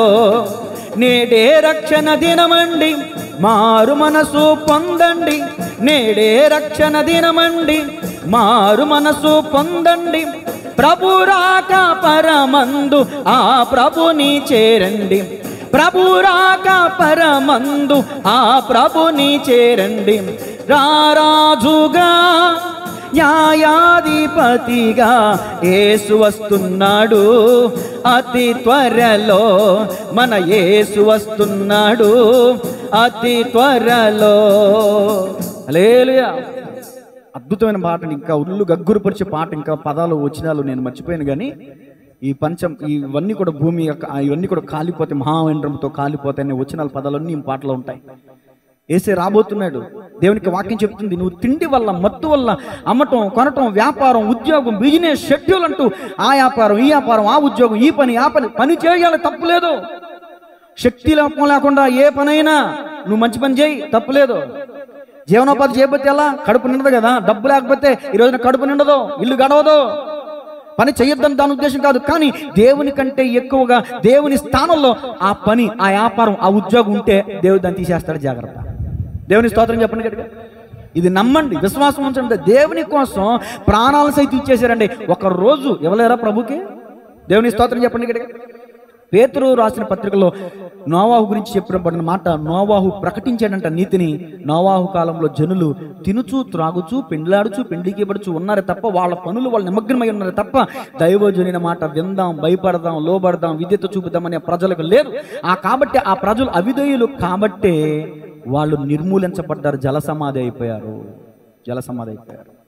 ఇక్కడ మరొక మాట మనం చదువుతున్న సువార్తలో, లోతు దినములలో జరిగినట్టును. ఏం జరిగింది లోతు దినాల్లో? లోతు దినాల్లో జరిగినటువంటి దాని అర్థం, లోతు కాపురం ఉండడానికి వెళ్ళినటువంటి సొదొమ గొమొర్రా ప్రాంతం ప్రజలందరూ కూడా వ్యభిచారులని వాక్యం చెప్తుంది. పండు ముసలోడు కూడా 3 కాళ్ళు ఎట్టి నడిచేవాడు కూడా కర్రట్టుకుని వెళ్ళిపోతాడంట వ్యభిచారం చేయడానికి. అంత ఘోరమైన వాళ్ళు 8 సంవత్సరాలు 10 సంవత్సరాలు కూడా వాళ్ళు కూడా పాపం చేయడానికి పరిగెట్టేటటువంటి ప్రజలు ఉన్నటువంటి ప్రాంతం సొదొమ గొమొర్రా ప్రాంతం. సొదొమ గొమొర్రా ప్రాంతాన్ని నాశనం చేయడానికి దేవుడు సిద్ధంగా ఉన్నాడు. అక్కడ లోతు నీతిమంతుడిగా కనిపించాడు. నీతిమంతుల్ని దేవుడు తప్పిస్తాడండి. ఎవరిని తప్పిస్తాడు దేవుడు? క్రైస్తవులను కాదు, బాప్తిసం తీసుకున్న వాళ్ళని కాదు, నీతిమంతుల్నే దేవుడు తప్పిస్తాడు. ఈ మాట నోట్ చేసుకోండి బాగా. బాప్తిసం తీసుకుంటే పరలోకానికి వెళ్ళిపోతాను అనుకుంటే నీ మూర్ఖత్వం అది. నీతిమంతుల్ని దేవుడు తప్పిస్తాడు. నీతిమంతుల్ని పత్రికలో రాయబడి ఉందండి. లోతు, నీతిమంతుడైన లోతు దినదినము తన మనసును ఏం చేసుకున్నాడంట? నొప్పించుకునేవాడంట. అయ్యో, ఇలాంటి పరిస్థితుల్లో ఉన్నానే, ఇలాంటి సందర్భంలో ఉన్నానే, ఇలాంటి పనికి మన చోటుకు వచ్చానే, చిచి ఎటు చూసిన పాపమే అని పాపాన్ని చూచి పాపం చేయాలనుకోలేదు, కానీ ఆ పాపాన్ని చూచి అసహించుకుని తన నీతిగల మనసును నొప్పించుకున్నాడు. నువ్వు నేను అలా ఉంటున్నామా? లేకపోతే లోకంతో రాజీ పడిపోయి ఆ పాపంలో నువ్వు నేను పాలిభాగస్థులం అవుతున్నామా? దేవునికి స్తోత్రం చెప్పండి గట్టి. లోతు దినములలో జరిగినట్టు జరుగును. లోతు దినములలో జరిగినట్టు ఏం జరిగింది? లోతు దినములలో లోతు, అయ్యా నేను ఆ కొండ ఎక్కలేను, సోయేరుకి వెళ్తాను అన్నాడు. లోతు అలాగా సోయేరు కొండ ఎక్కడో లేదో వెంటనే అగ్ని గంధకాలు వచ్చేసింది. అప్పుడు నోవాహు కాలంలో జలప్రలయం ఎప్పుడు వచ్చింది? నోవాహు దినములలో చూడండి, వాడ ఆ నీటి మూలముగా పైకెత్తబడిన తర్వాత కింద ఉన్నటువంటి జనులందరూ కూడా ఆ జనులు నీటి మూలంగా జలసమాధి అయిపోయారు. లోతు ఈ కొండ మీదకి వెళ్ళిన తర్వాత ఈ ప్రాంతంలో ఉన్న వాళ్ళందరూ అగ్ని సమాధి, అగ్నితో బూడిదైపోయారు, కాలి బూడిదైపోయారు. అలాగే జరుగుతుంది. అంటే ఇక్కడ ఒక మర్మం చూడండి. నోవాహు వాడ పైకెత్తబడి ఏ పర్వతం మీద నిలిచిందంట? అబ్బా, చెప్పిన వారిని దేవుడు దీవించును గాక. నౌజీ కూడా చెప్పింది, ఉంది, టాలెంట్ ఉంది. ఈ అరారతు పర్వతం మీద నిలబడ్డం అంటే దాని అర్థం ఏంటి తెలుసా? మధ్య ఆకాశానికి గుర్తు. ప్రభు రెండవ రాకడ ఎక్కడికి రాబోతున్నాడు? మధ్య ఆకాశానికి. ఇప్పుడు ఆకాశానికి భూమికి మధ్యలో పర్వతం మీద ఆ ఓడ నిలబడినట్టు సంఘము పైకెత్తబడిన తర్వాత మధ్యాకాశానికి వెళ్తాము. అది దాని సాదృశ్యం. అర్థమవుతుందా? ఇవి చాలా మందికి పిచ్చిగా ఉంటాయి, నమ్మకం ఉండదు. ఈ మాట నాతో చెప్పండి. చెడు నడవడి గలవాడు దోషపు మాటలు వింటాడు. మళ్ళీ చెప్పండి. చెడు నడవడి గలవాడు దోషపు మాటలు వింటాడు. ఏం విండో? మంచి ఎండో, సత్యం ఎండో, దోషపు మాటలు వింటాడంట. శనివారం ఉపవాసం ప్రార్థనకి రెండంటే వస్తున్నారు మీరు? రాట్లే. నేనే కనుక ఒకరోజు బైబిల్ పట్టుకుని ఇంకొకరి గురించి చెప్పడం నాకెందుకు మళ్ళీ ఆలోచన నా మీద పెడతారు. ఈ మధ్య కూర్చున్నా వచ్చి పడిపోతున్నాయి. నోరు మూసుకు కూర్చున్న వచ్చి పడిపోతున్నాయి. ఒకరి గురించి నాకు వద్దండి, ఏసు రక్తమయం ఏగిపోయి ఉన్నాను నేను, బాగా సితికి విసిగి వేసాడిపోయి ఉన్నాను. నా గురించి నేను చెప్పుకుంటా. నేనే మీ ఇంట్లోకి వచ్చి బైబిల్ పట్టుకుని, అమ్మా కుమారి ఇప్పుడు ఎవరు లేరు కదా, ఏదో బైబిల్లో ఇది నా పేరే చెప్పాడు పాస్టర్ గారు అంటారు. మళ్ళీ లేని పేరు కాదు, అసలు లేని పేరు చెప్పండి. సుందర్ సింగ్ ఎవరు లేరు కదా మన మందిరంలో, ఎవరున్నారా? ఎవరి పేరు చెప్పుకుందాం? నా పేరు చెప్పండి, పర్లేదన్న వాళ్ళు చేసి చూపించండి. చాలా మంది చేతులు ఎత్తారండి. రజనీ గారి పేరు చెప్తాం. ఇప్పుడు రజనీ గారి ఇంటికి వెళ్ళి, రజనీ గారు దేవుడు రాత్రి నా కళ్ళకు వచ్చి మీ ఇంటికి వెళ్ళి ప్రార్థన చేయమని చెప్పాడు, అందుకని మీ ఇంటికి వచ్చా. రెండే గారు అమ్మో దేవుడు చెప్పాడా అని తెల్ల తొప్పుడేసేసి మోకరించేసి, ప్రభువా ప్రభువా ప్రభువా దైవజనుని నా ఇంటికి పంపించావా, స్తోత్రం స్తోత్రం స్తోత్రం స్తోత్రం అంటుంది. మరి ఆ మాట చెప్తే మామూలు ఉద్రేకం అవుతుందా? మామూలు స్పిరిట్ కాదు దేవుని స్తోత్రం స్తోత్రం స్తోత్రం అంటే, అమ్మ కొద్దిగా ఆగు అంటాను. నేను ప్రార్థన చేస్తాను, ఆగన్నా. చిన్న ప్రార్థన చేసి, అమ్మా దేవుడు వెళ్ళమంటానికి కారణం ఉందా? ఏమైంది పాస్టర్ గారు అని ఈమెకి ఎగ్జైట్మెంట్ పెరిగిపోతుంది. దాన్ని ఏమంటారు, ఆతృత పెరిగిపోతుంది. ఏం లేదమ్మా, నువ్వు కంగారు పడినంటే ఒక చిన్న మాట చెప్తాను. చెప్పండి తమ్ముడు, చెప్పండి పాస్టర్ గారు. అమ్మ, ఈ గదిలో చాలా భయంకరమైన దురాత్మ తిష్టేసి కూర్చుంది. కాబట్టి నువ్వు 7 వారాలు ప్రార్థనెట్టుకో. 7 వారాలు 1116 చదివించు అన్నాను అనుకో. చచ్చినట్టు వణుకుతా, గడగడ వణుకుతా. నా ఇంట్లో ప్రార్థన ఎట్టండి. ఉత్తప్పుడు ప్రార్థన ఎట్టుకుంటావా?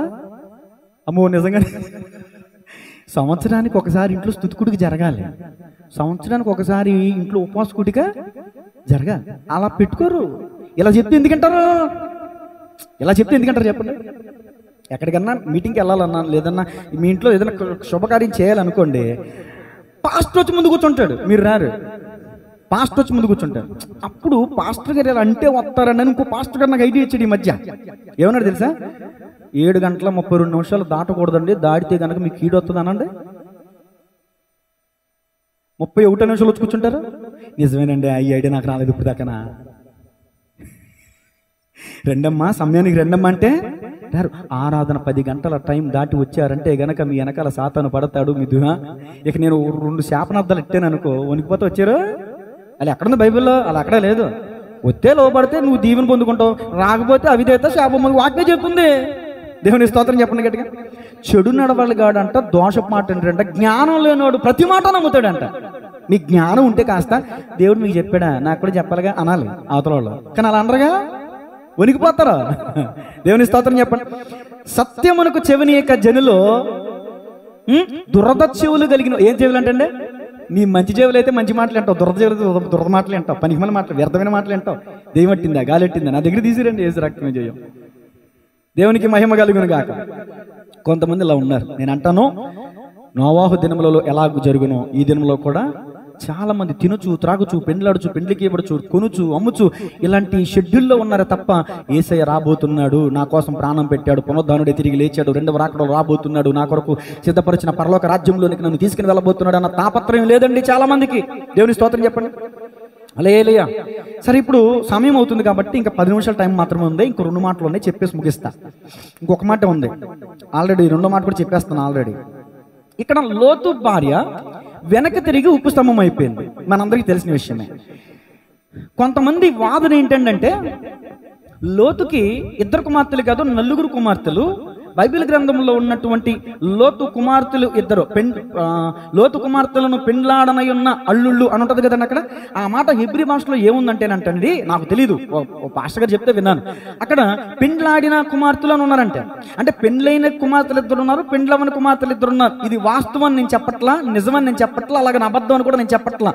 ఎవరో చెప్పింది చెప్తున్నా, ఒక కోణం అది అర్థమవుతుందండి. 10 విధాలు వాస్తవం ఏంటో మనం గమనించాలి. నేను అనుకోని ఆయన అన్నట్టు అన్ని రకాలు చెప్తున్నాను. ఎందుకు చెప్పినా, మా పాస్టర్ గారు ఎలా చెప్పలేదండి, అలా చెప్పారేంటి, మా పాస్టర్ గారు తప్పు చెప్పుంటాడు అని మీరు అనుకోకుండా ఉండటం కోసం అన్ని కోణాలు చెప్పేస్తున్నాను. దేవుని స్తోత్రం చెప్పండి గట్టిగా.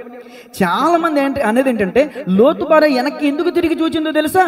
తన 2 కుమార్తెల కోసం వెనక్కి తిరిగింది అని చెప్తున్నారు. సరే, నేను అంటాను, లోతు భార్య తన 2 కుమార్తెల కోసమే తిరిగిందో, ఇంకో దానికోసమే తిరిగిందో, అక్కడ ఉన్న స్త్రీల మహిళా మండలం పెట్టింది కదా, దానికోసమే తిరిగిందో, ఏ అధికారం పోయిందని బాధపడిందో నాకు తెలీదు. దేవుడు ఏం చెప్పాడు, దూత ఏం చెప్పాడు, అది కదా ప్రాథమికం, అది కదా మనకి ప్రాముఖ్యం, దాన్ని కదా మనం పట్టుకోవాలి. ఎందుకు తిరిగిందో అది మనకెందుకు, దాన్ని పక్కన పెట్టాడు. అర్థమైనా? 2 కుమార్తెలు 4 కుమార్తెలు అది మనకు అనవసరం, అది అనవసరమైన సబ్జెక్టు. దేవుడు చెప్పింది ఏంటి, వెనక్కి తిరగొద్దు, వెనక్కి తిరిగింది. ఇది ఒక కోణం. రెండో కోణంలో కొంతమంది చెప్తారు ఏంటంటే, లోతు భార్య ఏంటండి ధనాపేక్ష పెట్టిందంట. లోతు భార్యకి ఏం పట్టింది? అబ్రహాము పశువు కాపురులకు లోతు పశువుల కాపురులకు గొడవ పెట్టడానికి కూడా కారణం ఏమేనంట. చాలా మంది ఆడవాళ్ళు కనబడరంటగా, ఎవరు చెప్తే అన్న పైకి కనబడంటగా, లోపల పెట్టి పుల్లలు చేస్తారంటగా. అదేంటండి? అబ్బే ఎవరో చెప్తే ఏనానండి, కనిపించరంటే తగలెట్టేస్తారంట.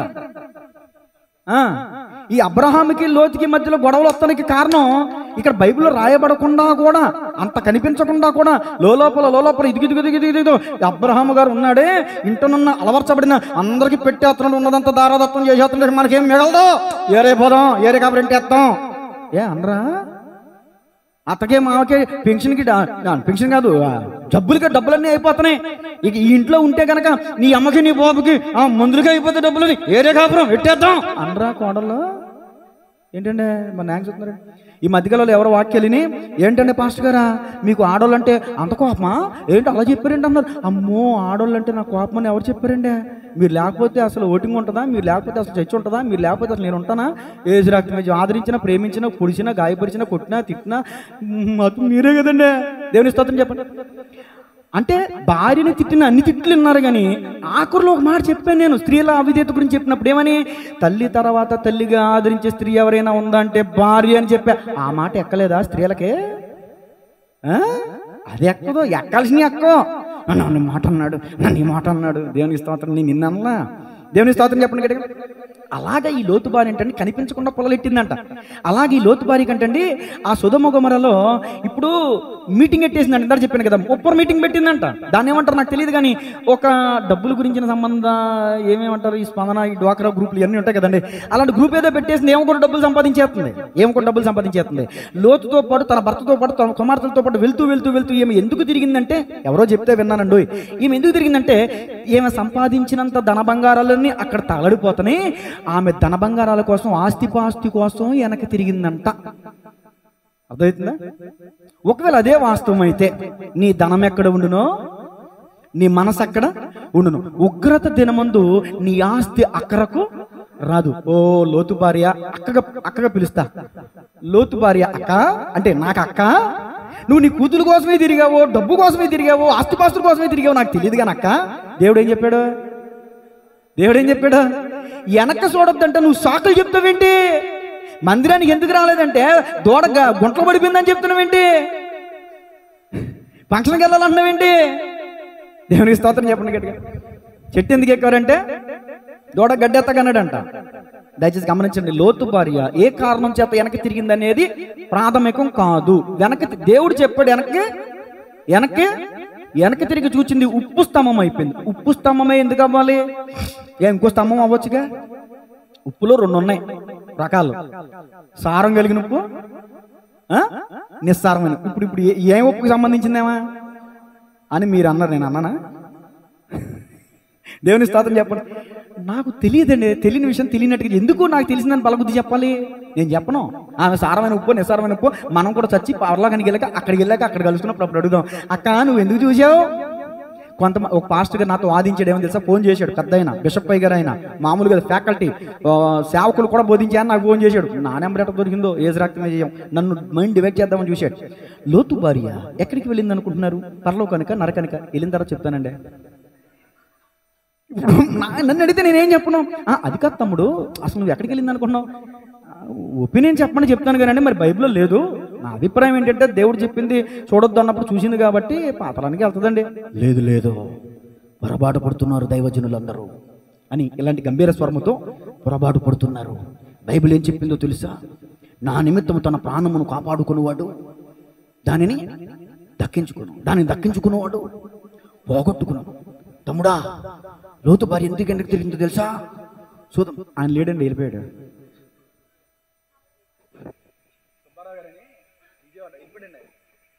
ఎక్కడికి వెళ్ళిపోయాడు అనుకున్నారు? దేవుని స్తోత్రం చెప్పండి. అందుకని చెప్పేస్తున్నాం తమ్ముడా, ఆ లోతు భార్య సొదొమ గొమొర్రాలో నశించిపోతున్న ఆత్మల పట్ల భారం కలిగి తిరిగింది తమ్ముడా. అబ్బా, ఇది నమ్మశక్యంగా ఉందా? ముందు చెప్పిన ఏదో ఒక నమ్మశక్యం, ఇది నమ్మశక్యంగా ఉందా? ఆమంట ఆత్మల కొరకంట ఆత్మలు చచ్చిపోతున్నాయని అప్పుడే ప్రార్థన చేయాలా? ఏజీ వచ్చాక మోకాలేసి ప్రార్థన చేయ గుండెలు పోతుకుంటావు. ఆ తెగ సంబంధించిన దాని నువ్వు నేను కూడా దేవుని స్తోత్రం కలిగిన.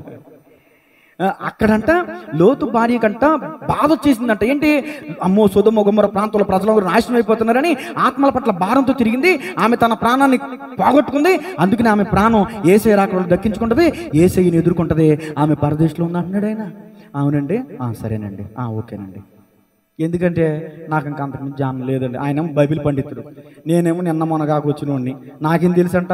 నాకు తెలిసిన వాక్యం ఏంటంటే, వివాదం ఎక్కడ ఉండునో అక్కడ ప్రతి నీచ కార్యము వివాదమును విడిచిపెట్టి మూలపాఠములు మూలోపదేశములు మాని రక్షణ గురించి చెప్పండి రా బాబో అంటే, ఆమె ఎందుకు తిరిగింది? అందుకే తిరిగింది, కూతుల కోసం తిరిగింది, డబ్బు కోసం తిరిగింది, రక్షణ కోసం ఎందుకు తిరిగింది అంటే మాకెందుకు అసలు సబ్జెక్ట్ అంతా మనకి ఎందుకు? ఇదంతా ఈ గోళంతా మనకు అవసరమా? దేవుడు ఏం చెప్పాడు? ఆమె ఏం చేసింది? ఇది సబ్జెక్ట్ మనకి, ఇంకా సబ్జెక్ట్ ఏం లేదు ఇక్కడ. దేవుని స్తోత్రం చెప్పండి గట్టిగా, హల్లెలూయా. ఆఖరి మాటలోకి వచ్చేద్దాం. యోనా అవిధేయత. టైం అయిపోయింది, మరొక 5 నిమిషాలు ముగిస్తాను. యోనా అవిధేయత చూడండి. యోనా గ్రంథం 1:3 వచ్చినారు. నేను మాట మీద నిలబడేటువంటి ఉండే 45 నిమిషాలే చెప్తున్నాను వాక్యం, ఇంకొక 5 నిమిషాలు ముగించేస్తా. యోనా గ్రంథం లేదా మీ బైబిల్లో? 1:3 వచ్చినారు. పొద్దున్న టిఫిన్ చేయలేదా? యెహోవా వాక్కు అమిత్తై కుమారుడైన యోనాకు ప్రత్యక్షమై ఎలాగూ సెలవిచ్చాను, నినివే పట్టణస్థుల దోషము నా దృష్టికి ఘోరమాయను గనుక నీవు లేచి నినివే మహా పట్టణమునకు పోయి దానికి దుర్గతి కలుగునని ప్రకటింపుము. అయితే యెహోవా సన్నిధిలో నుండి తర్షీషు పట్టణమునకు పారిపోవాలనని యోనా యుప్పేకి పోయి తర్షీషునకు పోవు ఒక ఓడను చూచి ప్రయాణముకు కేవు అంటే అక్కడ ధనం అన్నమాట, డబ్బులిచ్చి యెహోవా సన్నిధిలో నిలువక వాడవారితో కూడా తర్షీషునకు పోవుటకు వాడకెక్కాను. ఇక్కడ కూడా కొన్ని కోణాలు ఉన్నాయి, చెప్తే టైం చాలా అయిపోద్ది, సింపుల్గా చెప్పేస్తా. మీరు అనుకుంటున్నారు కదా తర్షీష్కి ఎందుకు వెళ్ళాడని మీరు అనుకుంటున్నారు. చెప్పండి, ఇంతవరకు మీరు విన్న వాక్యాలను బట్టి నినివేకి వెళ్లకుండా తర్షీష్కి ఎందుకు వెళ్ళాడని మీ అభిప్రాయమో చెప్పండి. వాటర్ రెడీగా ఉంది. ఇంకా తర్షీషు ఒక వ్యాపార కేంద్రం, డబ్బు సంపాదించడం కోసం వెళ్ళాడు అని చెప్తారు చాలా మంది. యోనా తర్షీషుకి వెళ్ళడానికి గల కారణం ఏంటంటే, దేవుని మాట పెడచెవిని పెట్టి పెడత్రోవను బట్టి తర్షీషు వ్యాపార కేంద్రంగా ఉన్నటువంటి పట్టణం, అంటే ఒక రాజధాని. ఇప్పుడు ఢిల్లీ అలాగో తర్షీషు అనే పట్టణం అన్నమాట. ఆ తర్షీషుకి ఎందుకు వెళ్ళిపోతున్నాడు అంటే, అక్కడ డబ్బు సంపాదించుకుందామని, డబ్బు మీద ఇష్టంతో, డబ్బు మీద మమకారంతో, ఆత్మ సంపాదనకు విడిచిపెట్టి డబ్బు సంపాదన కోసం యోనా వెళ్తున్నాడని చెప్పే బోధకులు లేకపోలేదు. అది తప్పో ఒప్పో నాకు తెలియదు, కానీ నేనైతే అలా చెప్పను. దేవుని స్తోత్రం చెప్పండి. అంతే కదండి, అన్న మాటలు చెప్పాలి, ఉన్న మాటలు చెప్పాలి, అనే మాటలు అనుకునే మాటలు చెప్పాలి. దేవుని స్తోత్రం చెప్పండి. అందరూ అనే మాట. మరి మీరేమనుకుంటున్నారు? అబ్బా, మన సహోదరి అమ్మాజీ గారి కట్టడం చెప్పాలి గడిగా కొట్టండి, చిట్లు ఎత్తరండి. అది మరి మీరు అనుకునేది కూడా తెలిస్తేనే కదా అసలు విషయం మనం చెప్పేది. దేవుని స్తోత్రం చెప్పండి. కొంతమంది అనేది ఏంటంటే, వ్యాపారం చేసుకుని డబ్బు సంపాదిద్దామని వెళ్ళాడని కొంతమంది అంటున్నారు. ఇప్పుడు మనం అనుకునే విషయం ఏంటి? నినివే పట్టణస్థులు దుర్మార్గులు, మహాభయంకరులు. వారు గర్భిణీ స్త్రీలను కూడా గర్భాన్ని చీల్చి బిడ్డలను బయటికి తీసి పైకి ఎగరేసి కత్తితో పొడిచి చంపేటటువంటి వాళ్ళు. నేను వెళితే నా మాట వింటారా వాళ్ళు? నా ప్రాణం చచ్చిపోతుంది, అమ్మో నేను అక్కడికి వెళ్తే బతుకు జీవుడా అని ప్రాణం దక్కించుకోవడం కోసం వెళ్ళాడని కొందరు అనుకుంటున్నారు మనకు. దేవుని స్తోత్రం చెప్పండి. ఇప్పుడు ఓ తండ్రికి 2 కుమారులు, పెద్దోడు మంచోడు, చిన్నోడు అంతేగా. పెద్ద భార్య మంచిదంటే. ఇప్పుడు ఏదో పని అప్పచెప్పాలనుకున్నాడు ఆ తండ్రి. పెద్దోడికి చెప్తాడా, చిన్నోడికి చెప్తాడా? వై? చిన్నపిల్లోడు చెప్పినా చేయడు, ఎందుకు టైం వేస్ట్? అర్థమవుతుందా? అంటే మాట వినేవాడికే బ్యాంకులో అరే ఈ డబ్బులు వేసిరారా అని మీరు ఇస్తారు. అదే చిన్నోడికి ఇస్తే, సిస్టర్ గారు మంచి దేని స్తోత్రం ఎవరిని తినేస్తాడండి. అంటే విధేయత కలిగిన వాడికే కదా మీరు పనప్ చెప్పేది. మా ఇంట్లో నేను ఎవరికైనా పనప్ చెప్పినట్టే మా కిరణ్ గడికి చెప్తాను. ఆడు సునామీ వచ్చినా కూడా నేను చెప్పిన పని మర్చిపోయాడు, అంత మంచివాడు. ఇంట్లో వాళ్ళు పని చేయడు, ఈది రోజుల పనులందరూ చేస్తారు. ఇలాంటి వాళ్ళు కొంతమంది ఉంటారు. దేవుని స్తోత్రం చెప్పండి గట్టిగా చెప్పండి అమ్మా. ఇప్పుడు ఎక్కడుంది నా సబ్జెక్టు? మాట వినేవాడికి మీరు బాధ్యత అప్పగిస్తారా, మాట వినని వ్యక్తికి మీరు బాధ్యత అప్పగిస్తారా? ఇప్పుడు యోనా మాట వినేవాడా విననివాడా? వినేవాడు కాబట్టేగా దేవుడు యోనాని పిలిచింది. యోనాకి ఏమైనా దేవుడికి ఏమైనా తెలీదా? దేవుడికి ఏమైనా తెలీదా? పని చేయగలిగిన సామర్థ్యం కలిగిన వాడు కాబట్టే, ధైర్యం కలిగిన వాడు కాబట్టే యోనా ఒక్కడనే దేవుడు ఎందుకు ఎంచుకున్నాడు తెలుసా? అలాంటి పట్టణానికి ఇలాంటి మనిషే పర్ఫెక్ట్. కొట్టాల జాపట్లో. పిరికివాడయి కాదు తర్షీషుకు వెళ్ళింది, ధనం సంపాదించుకోవడానికి కాదు తర్షీషుకు వెళ్ళింది. 3వ అధ్యాయం ఆఖరిలో అనుకుంటాడు, నా దేశమందుండగా నేను ఇట్లా అనుకున్నాను. చూడండి నా మాట చదువుతాం, అసలు అద్భుతంగా ఉంటుంది. నా మనసుకి దేవుడు మాట్లాడినటువంటి మాట అండి అది. 3వ అధ్యాయం ఆఖరి వచనాలు. యోనా గ్రంథం 3వ అధ్యాయము 4వ అధ్యాయం మొదటి వచనం చూడండి. యోనా దేని చూసి కీడు చేస్తానన్న దేవుడు కీడు చేయక మేలు చేశాడు. దాన్ని చూసి ఏమనుకుంటున్నాడు చూడండి. బహు చింతాక్రాంతుడై కోపగించుకుని, యెహోవా దేవుడా, నేను నా దేశమందుండగా ఇట్లు జరుగునని నేను అనుకున్నాను. నువ్వు గొప్ప దేవుడువయ్యా, కృప కలిగిన దేవుడువయ్యా, దయగలిగిన దేవుడువయ్యా, కరుణామయుడువయ్యా, శాంతిదాతవయ్యా, ముక్తి ప్రదాతవయ్యా. ఇలా జరుగునని నా దేశం ఉన్నప్పుడే అనుకున్నాను నేను. దేవుని స్తోత్రం చెప్పండి గట్టిగా. నేను వెళ్ళి ప్రకటిస్తాను, వాళ్ళు భయపడతారు, నువ్వేమో కనికరించేస్తావు, ఇక్కడ నేను చెప్పింది జరగదు అని ముందే అనుకుని వెళ్ళిపోయాడంట. ఇది ఎవరికి తెలుసు? ఇది ఎవరికి తెలియట్లేదు. సరే ఇప్పుడు నేను అంటాను, మరి చేసింది తప్ప కాదంటే తప్పే.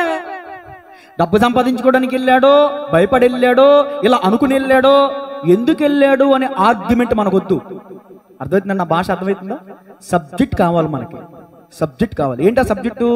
మొదటి అధ్యాయానికి పారిపోయిన యోనా అని పేరు పెడతారు. ఎందుకని?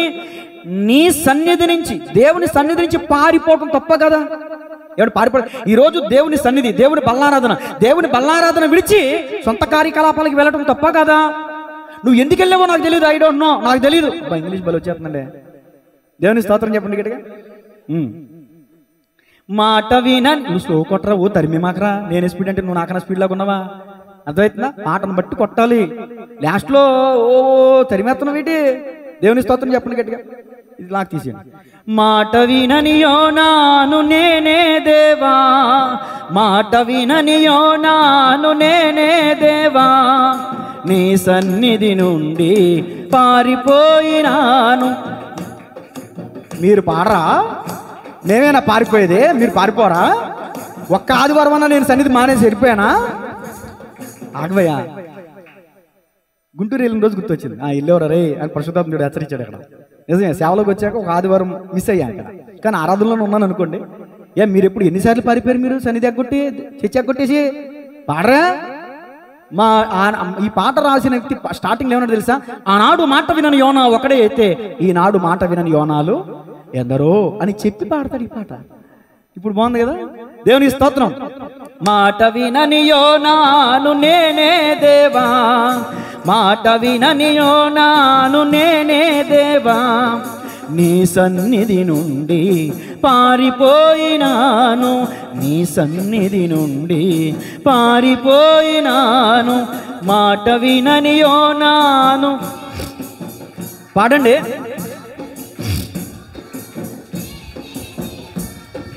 అతిక్రమించితి ఆజ్ఞను దేవా, ఆత్మీయతలో బలహీనమైతి. అతిక్రమించితి ఆజ్ఞను దేవా, ఆత్మీయతలో బలహీనమైతి. అన్యులకు చులకనైతి అపరాధమే చేసి, అన్యులకు చులకనైతి అపరాధమే చేసి, మాట వినని యోనాను, మాట వినని యోనాను నేనే దేవా, నీ సన్నిధి నుండి. పాడతల్లా అది. మాట వినని యోనాను అవిధేయతను అంగీకరించి అంతరంగమంతా సరిచేసుకుంటి, అవిధేయతను అంగీకరించి అంతరంగమంతా సరిచేసుకుంటి. సాక్షిగా బ్రతికేదనయ్య నీ చిత్తములో నేను, సాక్షిగా బ్రతికేదనయ్య నీ చిత్తములో నేను. మాట వినని యోనాన్ నేనే దేవా, మాట వినని యోనాన్. నినివే నగరా దయాసాగరా, రమణీయం చేసిన కరుణామయా. నినివే నగరా దయాసాగరా, రమణీయం చేసిన కరుణామయా. మలినమైన నా హృదయం కడుగుము దేవా, మలినమైన నా హృదయం కడుగుము దేవా. మాట వినని యోనాను, మాట వినని యోనాను. దేవునికి స్తోత్రం. ఎందుకు వెళ్ళాడు అనే సంగతి ప్రాథమికం కాదు, ఎలా వెళ్ళాడు అనేది ప్రాముఖ్యం. అవిధేయత కలిగి వెళ్ళాడు. అందుకని కాదా సముద్రం మీద గాలి తుఫాను చెలరేగింది? అందుకని కాదా యోనాని ఎత్తి పడేసి సముద్రంలో పడేసింది? అందుకని కాదా తిమింగలం వచ్చి యోనాని మింగేసింది? అక్కడ సందర్భం అంతా చెప్పట్లేదు, నేను సబ్జెక్టు సందర్భం మాత్రమే చెప్తున్నా. యోన అవిధేయత వల్ల అతనికి పెను ప్రమాదం ఎదురైంది, తుఫాను గాలి ఎదురైంది. సముద్రం అంటే ఈ లోకానికి సాదృశ్యం, వాడంటే కుటుంబానికి సాదృశ్యం, తుఫాన్ అంటే సమస్యలకి సాదృశ్యం. ఈ లోకమనే అరణ్యాతలో ప్రయాణం అవుతున్న మన జీవితంలో అప్పుడప్పుడు సమస్యలు ఎదురవుతూ ఉంటాయి. కరుడు వచ్చి కరుడుని పిలుచుందంట, నేను వెళ్ళి ఒక దెబ్బేశాను, నువ్వు కూడా వెళ్ళి ఓ దెబ్బే. అంటే తుఫాన్ ఎందుకు వచ్చింది మన జీవితం అనే నామ మీదకి? ఎందుకు వచ్చింది తుఫాను? ఎందుకు వచ్చింది గాలి? ఎందుకు వచ్చింది సమస్య? ఎందుకు వచ్చింది కష్టం? ఎందుకు వచ్చింది నష్టం? ఎందుకు వచ్చింది బాధ? ఎందుకు వచ్చింది ఏడుపు? ఎందుకు వచ్చింది చింత? కారణం లేకుండా లేదు. కారణం లేకుండా ఏది? నీ కుటుంబంలో చెలరేగిన ఆ తుఫానికి కారణం ఉంది. అక్క, చెల్లి, తమ్ముడు, అన్నా, నా కుటుంబానికి ఎందుకు ఎలా అయింది అనుకుంటున్నావా? పరిశీలన చేసుకో. పరిశీలన చేసుకున్నాడు. పడవేయబడిన తర్వాత, పడవేయబడక ముందే పరిశీలన చేసుకుంటే మంచిది. లేకపోతే ఎత్తి సముద్రంలో పడవేయబడినట్లు మనం కూడా సుడిగుండలో పడిపోతాం. జాగ్రత్త. దీపం ఉండగానే ఇల్లు చక్కబెట్టేసుకో. యోనా పేరున చిట్టి పడింది, ఎత్తి పడేసి. ఈ అపాయం ఎవరి వల్ల వచ్చింది? యోనా వల్ల వచ్చింది. యోనా వల్ల 120 కొన్ని వేల మంది ఉన్నారు ఆ వాడలో, వాళ్ళందరికీ అపాయం వచ్చింది. ఇక్కడ సబ్జెక్ట్ ఏంటంటే అవిధేయత. యోనా దేవుని మాట వినక దేవుని సన్నిధి నుంచి పారిపోయాడు. ఈ పాట ఎంత అర్థవంతంగా ఉందండి. ఈ పాటను ఏలు చూపించడానికి ఉందా, తప్పు పెట్టడానికి ఉందా? సరి చేసుకోవడం తన హృదయాన్ని, సాక్షిగా బతుకుతాను ఇక్కడి నుంచి, పారిపోయి నీ సన్నిధి నుంచి. ఈ పాట ఒక పెద్ద ప్రసంగం అండి. మరి ఆఖరిలో మలినమైన నా హృదయం కడగమని ఎందుకు అంటున్నాడు అంటే, ఆఖరి అధ్యాయంలో ఈ మాట అనుకున్నాడు కదా, నా దేశం అందుండగా నేను ఇలా అనుకున్నాను. ఆత్మలు రక్షించబడితే సంతోషించాలా, బాధపడాలా? ఇప్పుడు అగ్ని నుంచి బయటపడిన వారిని బట్టి సంతోషించాలా, ఏడవాలా? మరి ఎందుకు వచ్చింది అక్కడ కోపం? యోనాకి గుణపాఠం నేర్పాలనుకున్నాడు దేవుడు. ఇది వేరే సబ్జెక్ట్. అర్థమవుతుందండి, నేను వేరే సబ్జెక్ట్లోకి వెళ్తలా. కాన్సెప్ట్ ఒకటేనా అది. యోనా అవిధేయుడు. అవిధేయత వల్ల తుఫాను వచ్చింది, దానివల్ల సముద్ర గర్భంలో పడవేయబడ్డాడు. అక్కడ ఇంకొక సబ్జెక్ట్ మనం నేర్చుకుని తెలుసా? తిమింగలానికి దేవుడు ఆదేశిస్తే ఆ తిమింగలం వెళ్ళి యోనాని మింగేసింది. అర్థమవుతుందా? జలచర జంతువు దేవుని మాట ఉంది. దేవుడు తన స్వరూపంలో చేసుకున్న మానవుడు దేవుని మాట అలా. అర్థమవుతుందండి? కోడి దేవుని మాట ఉంది, గాడిద దేవుని మాట ఉంది, చేప దేవుని మాట వింది, సృష్టి దేవుని మాట వింటుంది. సూర్యుడు ఆగిపోయాడు, చంద్రుడు ఆగిపోయాడు. వర్షం కురవద్దు, వర్షం కురవలా. వర్షం రా అంటే వర్షం వచ్చింది. ప్రకృతి దేవుని మాట ఉంది. యేసయ్య ఒక్క మాట. ఒక పాట ఉంటుందండి, నా యేసయ్యా కనులు తెరచెను, నా యేసయ్యా కనులు తెరచెను, కల్లోలమంతా నిమ్మలమాయనో. కొడాలి. కల్లోలమంతా నిమ్మలమాయనో, జీవిత యాత్రలో తుఫాను రేగగా, జీవన నౌక అల్లాడిపోగా. జీవిత యాత్రలో తుఫాను రేగగా, జీవన నౌక అల్లాడిపోగా. నా యేసయ్యా పాడదాం. నా యేసయ్యా కల్లోలమంతా నిమ్మలమాయనో, కల్లోలమంతా. హల్లెలూయా. శిష్యులు ధోనిలో ఉన్నారండి, ఓ ప్రాంతానికి వెళ్తున్నారు. ఆ ధోనిలో యేసు పడుకున్నాడు. ఆ టైంలో గాలి తుఫాను వస్తే బెదిరిపోయారు, భయపడిపోయారు. బోధకుడా లే, నీకు చింత లేదా? ఆయన వాళ్ళందరినీ చూసి ఆశ్చర్యపడ్డాడు. ఎందుకు మీరు భయపడుతున్నారు, ఎందుకు సందేహిస్తున్నారు అని చెప్పి వాళ్ళ ముందే గాలి ఆగు, తుఫాను ఆగంటే ఆ గాలి తుఫాను ఏమైపోయిందంటే, నా యేసే కన్నులు తెరచి, నా యేసే ఒక మాట శాసిస్తే గాలి తుఫాను ఆగిపోయింది. మరి అక్కడ ఎందుకు ఆగలా? నీ నా కుటుంబంలో ఎందుకు ఆగట్లా అంటే కారణం ఉంది. కారణం లేకుండా సమస్య రాలా. ఆ కారణం ఎందుకు వచ్చిందో అప్పుడు నువ్వు సరిచెప్ప. యోనా చేప కడుపులో ఉండి ఏం చేశాడు? పడుకున్నాడా? ఎవరు చెప్పారు? రమ్మగారు చెప్పారు. గడికి చప్పట్లు కొట్టండి. యోనా గ్రంథం 3వ అధ్యాయంలో ఉంది. చేప మింగేసిన తర్వాత చేప కడుపులోకి వెళ్ళిపోయినటువంటి యోనా ఏం చేశాడంటే, పశ్చాత్తాపంతో మూలుగులు తయారు జ్ఞాపకం. కొంతమందికి పడ్డాక కానీ బుద్ధి రాదు. ఎందుకు రాదు? ఆరోగ్యం ఉన్నప్పుడు దేవుని మందిరానికి రారు. బండి మీద పడిపోయి కాళ్ళు ఇరిగిన తర్వాత దేవా హాస్పిటల్లో ఉండి దేవా మళ్ళీ మూలుగుతారు కదండి. అలా మూలుగుతున్నాడంట. మూలుగుతూ చేస్తే ప్రార్థన దేవుడు కనికరించి తిమింగల చేప నినివే, ఎక్కడికి వెళ్ళాలో అక్కడ. అసలు నేను అనుకుంటాను, ఆ తిమింగలానికి అదే నినివే పట్టణం అని ఎలా తెలిసిందంటారు? కొట్టండి మరి చెప్పట్లో. ఎప్పుడైనా ఈ పాయింట్స్ మీరు ఎప్పుడైనా తీసుకుంటున్నారా? అసలు అది నినివే పట్టణం అని, అక్కడికే అది కక్కాలని అసలు దానికి దేవుడు ఆజ్ఞాపిస్తే దేవుడు దానికి తెలివిచ్చాడు. అసలు జంతువులకి మనిషికి తేడా ఏంటంటే, మనుషులకున్న మానవ మనసు జంతువులకు లేదు. జంతువులు పశుప్రాయులు, వాటికి మనస్సు లేదు. కానీ ఆ తిమింగలానికి తెలివినిచ్చాడు నా యేసయ్య. ఆయన వాడుకోవాలంటే రాళ్ళను కూడా సజీవంగా చేయగలడు. దేవునికి స్తోత్రం చెప్పండి గట్టిగా. నేను అంటాను, సేవకుడు ఎక్కడ కూడా ఆగిపోవడానికి వీల్లేదు. ఓ సేవకుని గురించి చెప్పి నా హృదయం ప్రేరేపించింది, ముగించేస్తానండి. ఓ సేవకుడు అద్భుతమైన పరిచయం చేశాడండి. అపోస్తుడిగా పిలువబడ్డాడండి. పెళ్లి కూడా చేసుకోకుండానండి బ్రహ్మచారిగానే ఉండిపోయి దేవునికి సమర్పించుకుని ఆయన అనేకమైన పాటలు రచించాడండి. అనేకమైన పాటలు రచించి పాట రూపంగా మాత్రమే కాక క్రియారూపకంగా కూడా చేసి చూపించాడండి. ఆయనకి క్యాన్సర్ అనే వ్యాధి, రక్తం కక్కేటటువంటి పరిస్థితి వస్తే ఆ టైంలో బక్క చిక్కిపోయి ఎగుపురి దిగుపురి అనే పరిస్థితుల్లో ఉంటే సేవకులందరూ హాస్పిటల్కి తీసుకెళ్తా ఉంటే ఆ సేవకులతో ఆయన అన్నాడంట, ఏ బాబు ఆ మీటింగ్ తీసుకెళ్ళండి, అక్కడ నేను మాటిచ్చా, ఇక్కడికి వెళ్ళి చచ్చిపోతే నాకేమవుతుందో చెప్పు, మీటింగ్కి వెళ్ళి చచ్చిపోతే నా యేసే పరిచయను తుదముట్టించిన అవుతాను అన్నాడంట. కొట్టండి గట్టిగా చెప్పట్ల. ఆయన రాసిన పాట ఒకటి పాడుకుని ముగించుకుందాం. పోరాటం ఆత్మీయ పోరాటం, పోరాటం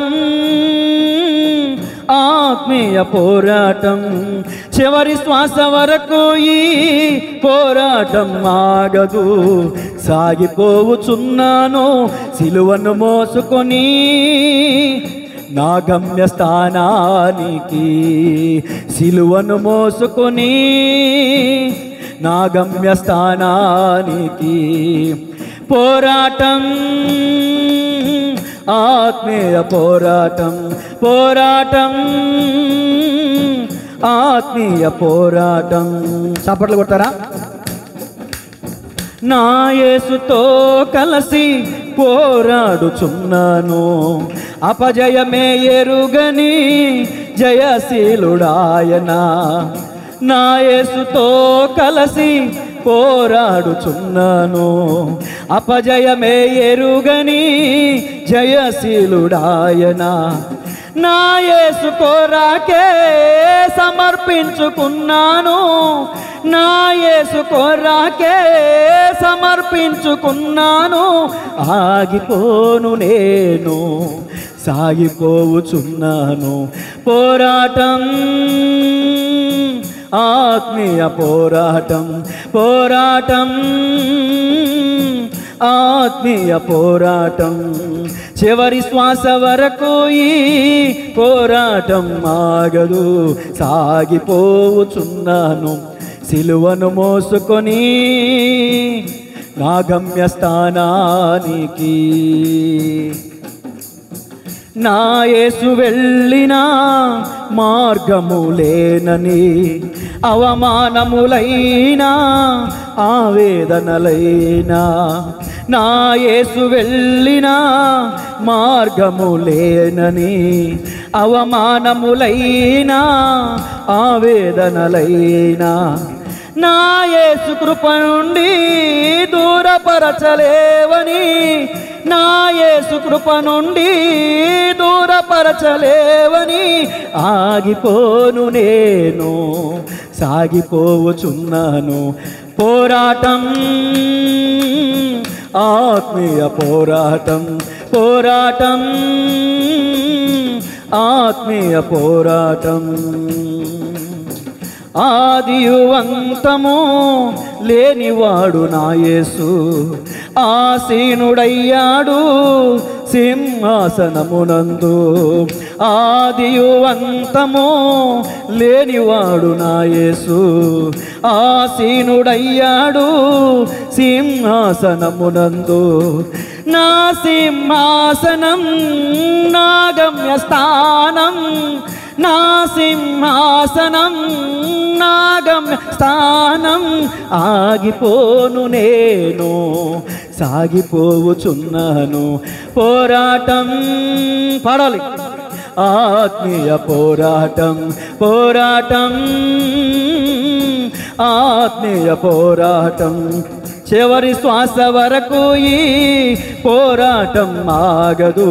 సాగిపోవచున్నాను సిలువను మోసుకొని నా గమ్యస్థానానికి, సిలువను మోసుకొని నా గమ్యస్థానానికి, సిలువను మోసుకొని నా గమ్యస్థానానికి.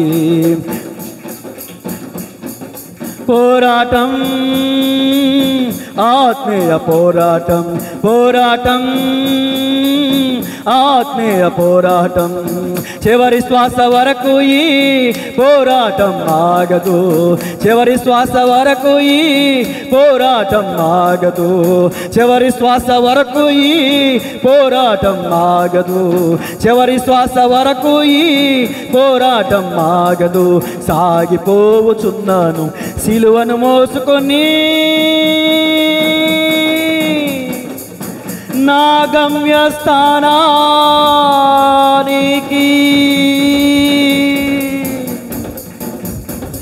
పోరాటం,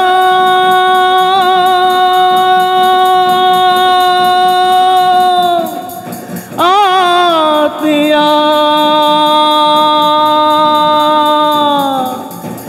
పోరాటం.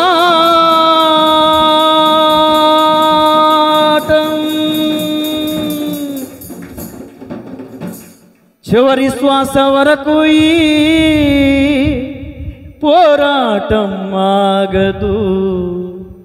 సాగిపోవచున్నాను సిలువను మోసుకొని నా గమ్యస్థానానికి.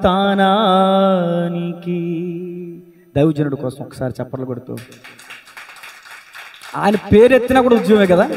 దేవునికి స్తోత్రం కలుగునుగా. ఆయన అనుభవాల్లో నుంచి రాసిన పాటలండి అవి. పాట రాయడమే కాదు, ఆ పాటని ఊపిరిగా చేసుకుని తన తుది శ్వాస విడిచిపెట్టే వరకు కూడా నమ్మకంగా కొనసాగాడు. అది పరిచర్య, అది దైవజనుడు అంటే. యోనా దేనికి వెళ్ళాడో మనకు తెలియదు. డబ్బు సంపాదించడానికి వెళ్ళాడా, భయపడి వెళ్ళాడా, తన దేశం ముందు ఉన్నప్పుడు అనుకుని వెళ్ళాడా, నాకు అనవసరం. తప్పు చేశాడా, వెనక్కి అంటే పారిపోయాడా లేదా, లోతు భార్య వెనక్కి తిరిగిందా లేదా, నోవాహు కాలంలో ప్రజలు అవిధేయత కలిగి ఉన్నారా? అవిధేయత కలిగిన వారందరూ కూడా విడిచిపెట్టబడ్డారండి. విధేయత కలిగిన అలాంటి భక్తులు, మహానుభావులు లక్షలాది మందికి దేవుని వైపు తిప్పారండి. దేవునికి స్తోత్రం కలిగినగా. యేసన్న గారు దేవునికి విధేయుడయ్యాడండి.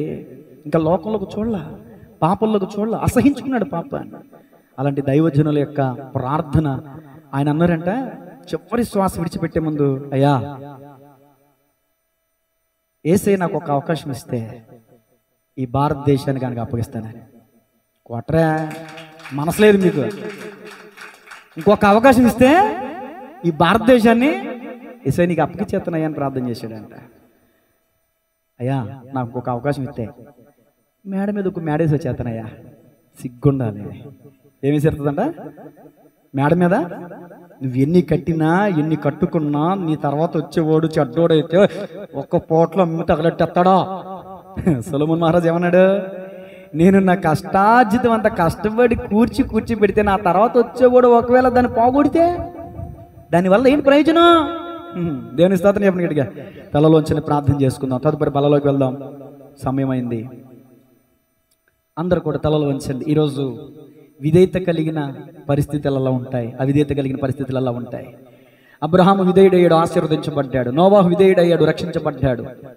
ఏమండి, చాలా మంది భక్తులు విధేయత చూపించారు, స్వస్థత పొందుకున్నారు. చాలా మంది భక్తులు విధేయత చూపించారు, సమాధానం పొందుకున్నారు. చాలా మంది విధేయత చూపించారు. నయమాను 7 మార్లు మునిగాడు, స్వస్థత పొందుకున్నాడు.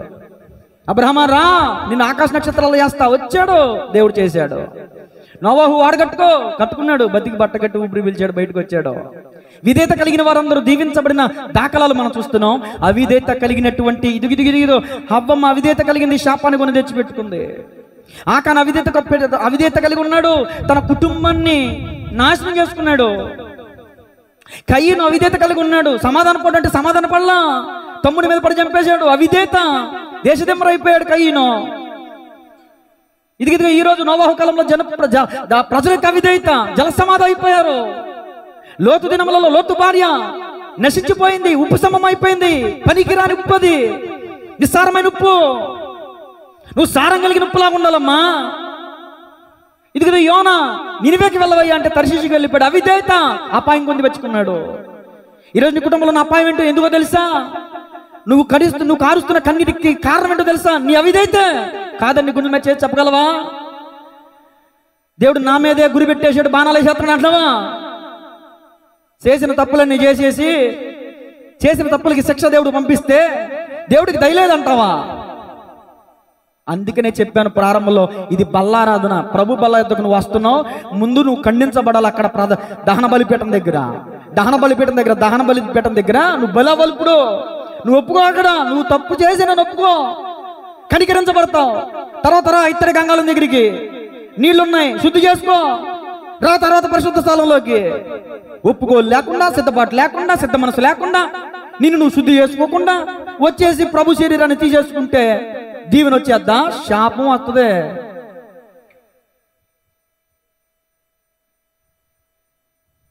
నేను చెప్పినటువంటి అవిధేయత, కయ్యను వంటి కోపం నీలో ఉందా? హవ్వమ్మ లాంటి అవిధేయత నీలో ఉందా? ఆకాను వంటి అవిధేయత నీలో ఉందా? ఈ నోవాహు కాలంలో జలప్రలయంలో సమాధి అయిపోయిన ప్రజలకు అవిధేయత, తినుచు, త్రాగుచు, పెండ్లాడుచు, పెండ్లిగిచ్చుచు, లోతు దినములలో ఉన్న ప్రజలు ఉన్నట్టుగా కొనుచు, అమ్ముచు, నారు నాటుచు ఉన్న వాళ్ళని స్థితిలో ప్రార్థన లేకుండా, వాక్యం లేకుండా, సహవాసం లేకుండా, ఉపవాసం లేకుండా, భక్తి లేకుండా, మందిరానికి రాకుండా నీ ఇష్టానుసారంగా కార్యకలాపాలు చేస్తున్నావా? అది అవిధేయత కాదా? అవిధేయత వల్ల అపాయాలు రావా? ఎందుకనగా అపాయకరమైన దినములు వచ్చునని తెలుసుకొనము. ఎందుకనగా జనులు అవిధేయులు అని పత్రికలో రాయబడింది, పౌలు గారు చెప్పారు. ఎందుకు వస్తున్నాయి అపాయాలు నీ కుటుంబానికి? అవిధేయత ఉంది. ఏదో దాన్ని ఒప్పుకో, ఈరోజు విడిచిపెట్టే సరి చేసుకో. ఏమన్నా సరి చేసుకుంటే చేప కడుపులో ఉండి ఇప్పుడు నువ్వు దేవుని మందిరంలో ఉన్నావు, నీకు సంతోషం. ఏమి జైల్లోకి వెళ్ళిపోలేదు నువ్వు, కానీ ఇప్పుడు సరి చేసుకోకపోతే వెళ్ళిపోతావేమో. ఇలా అన్నందుకు నన్ను క్షమించండి. ఇప్పుడు దేవుని మందిరంలో ఉన్నాం మనం, అవకాశం ఉంది. ఇప్పుడు ఒప్పుకో.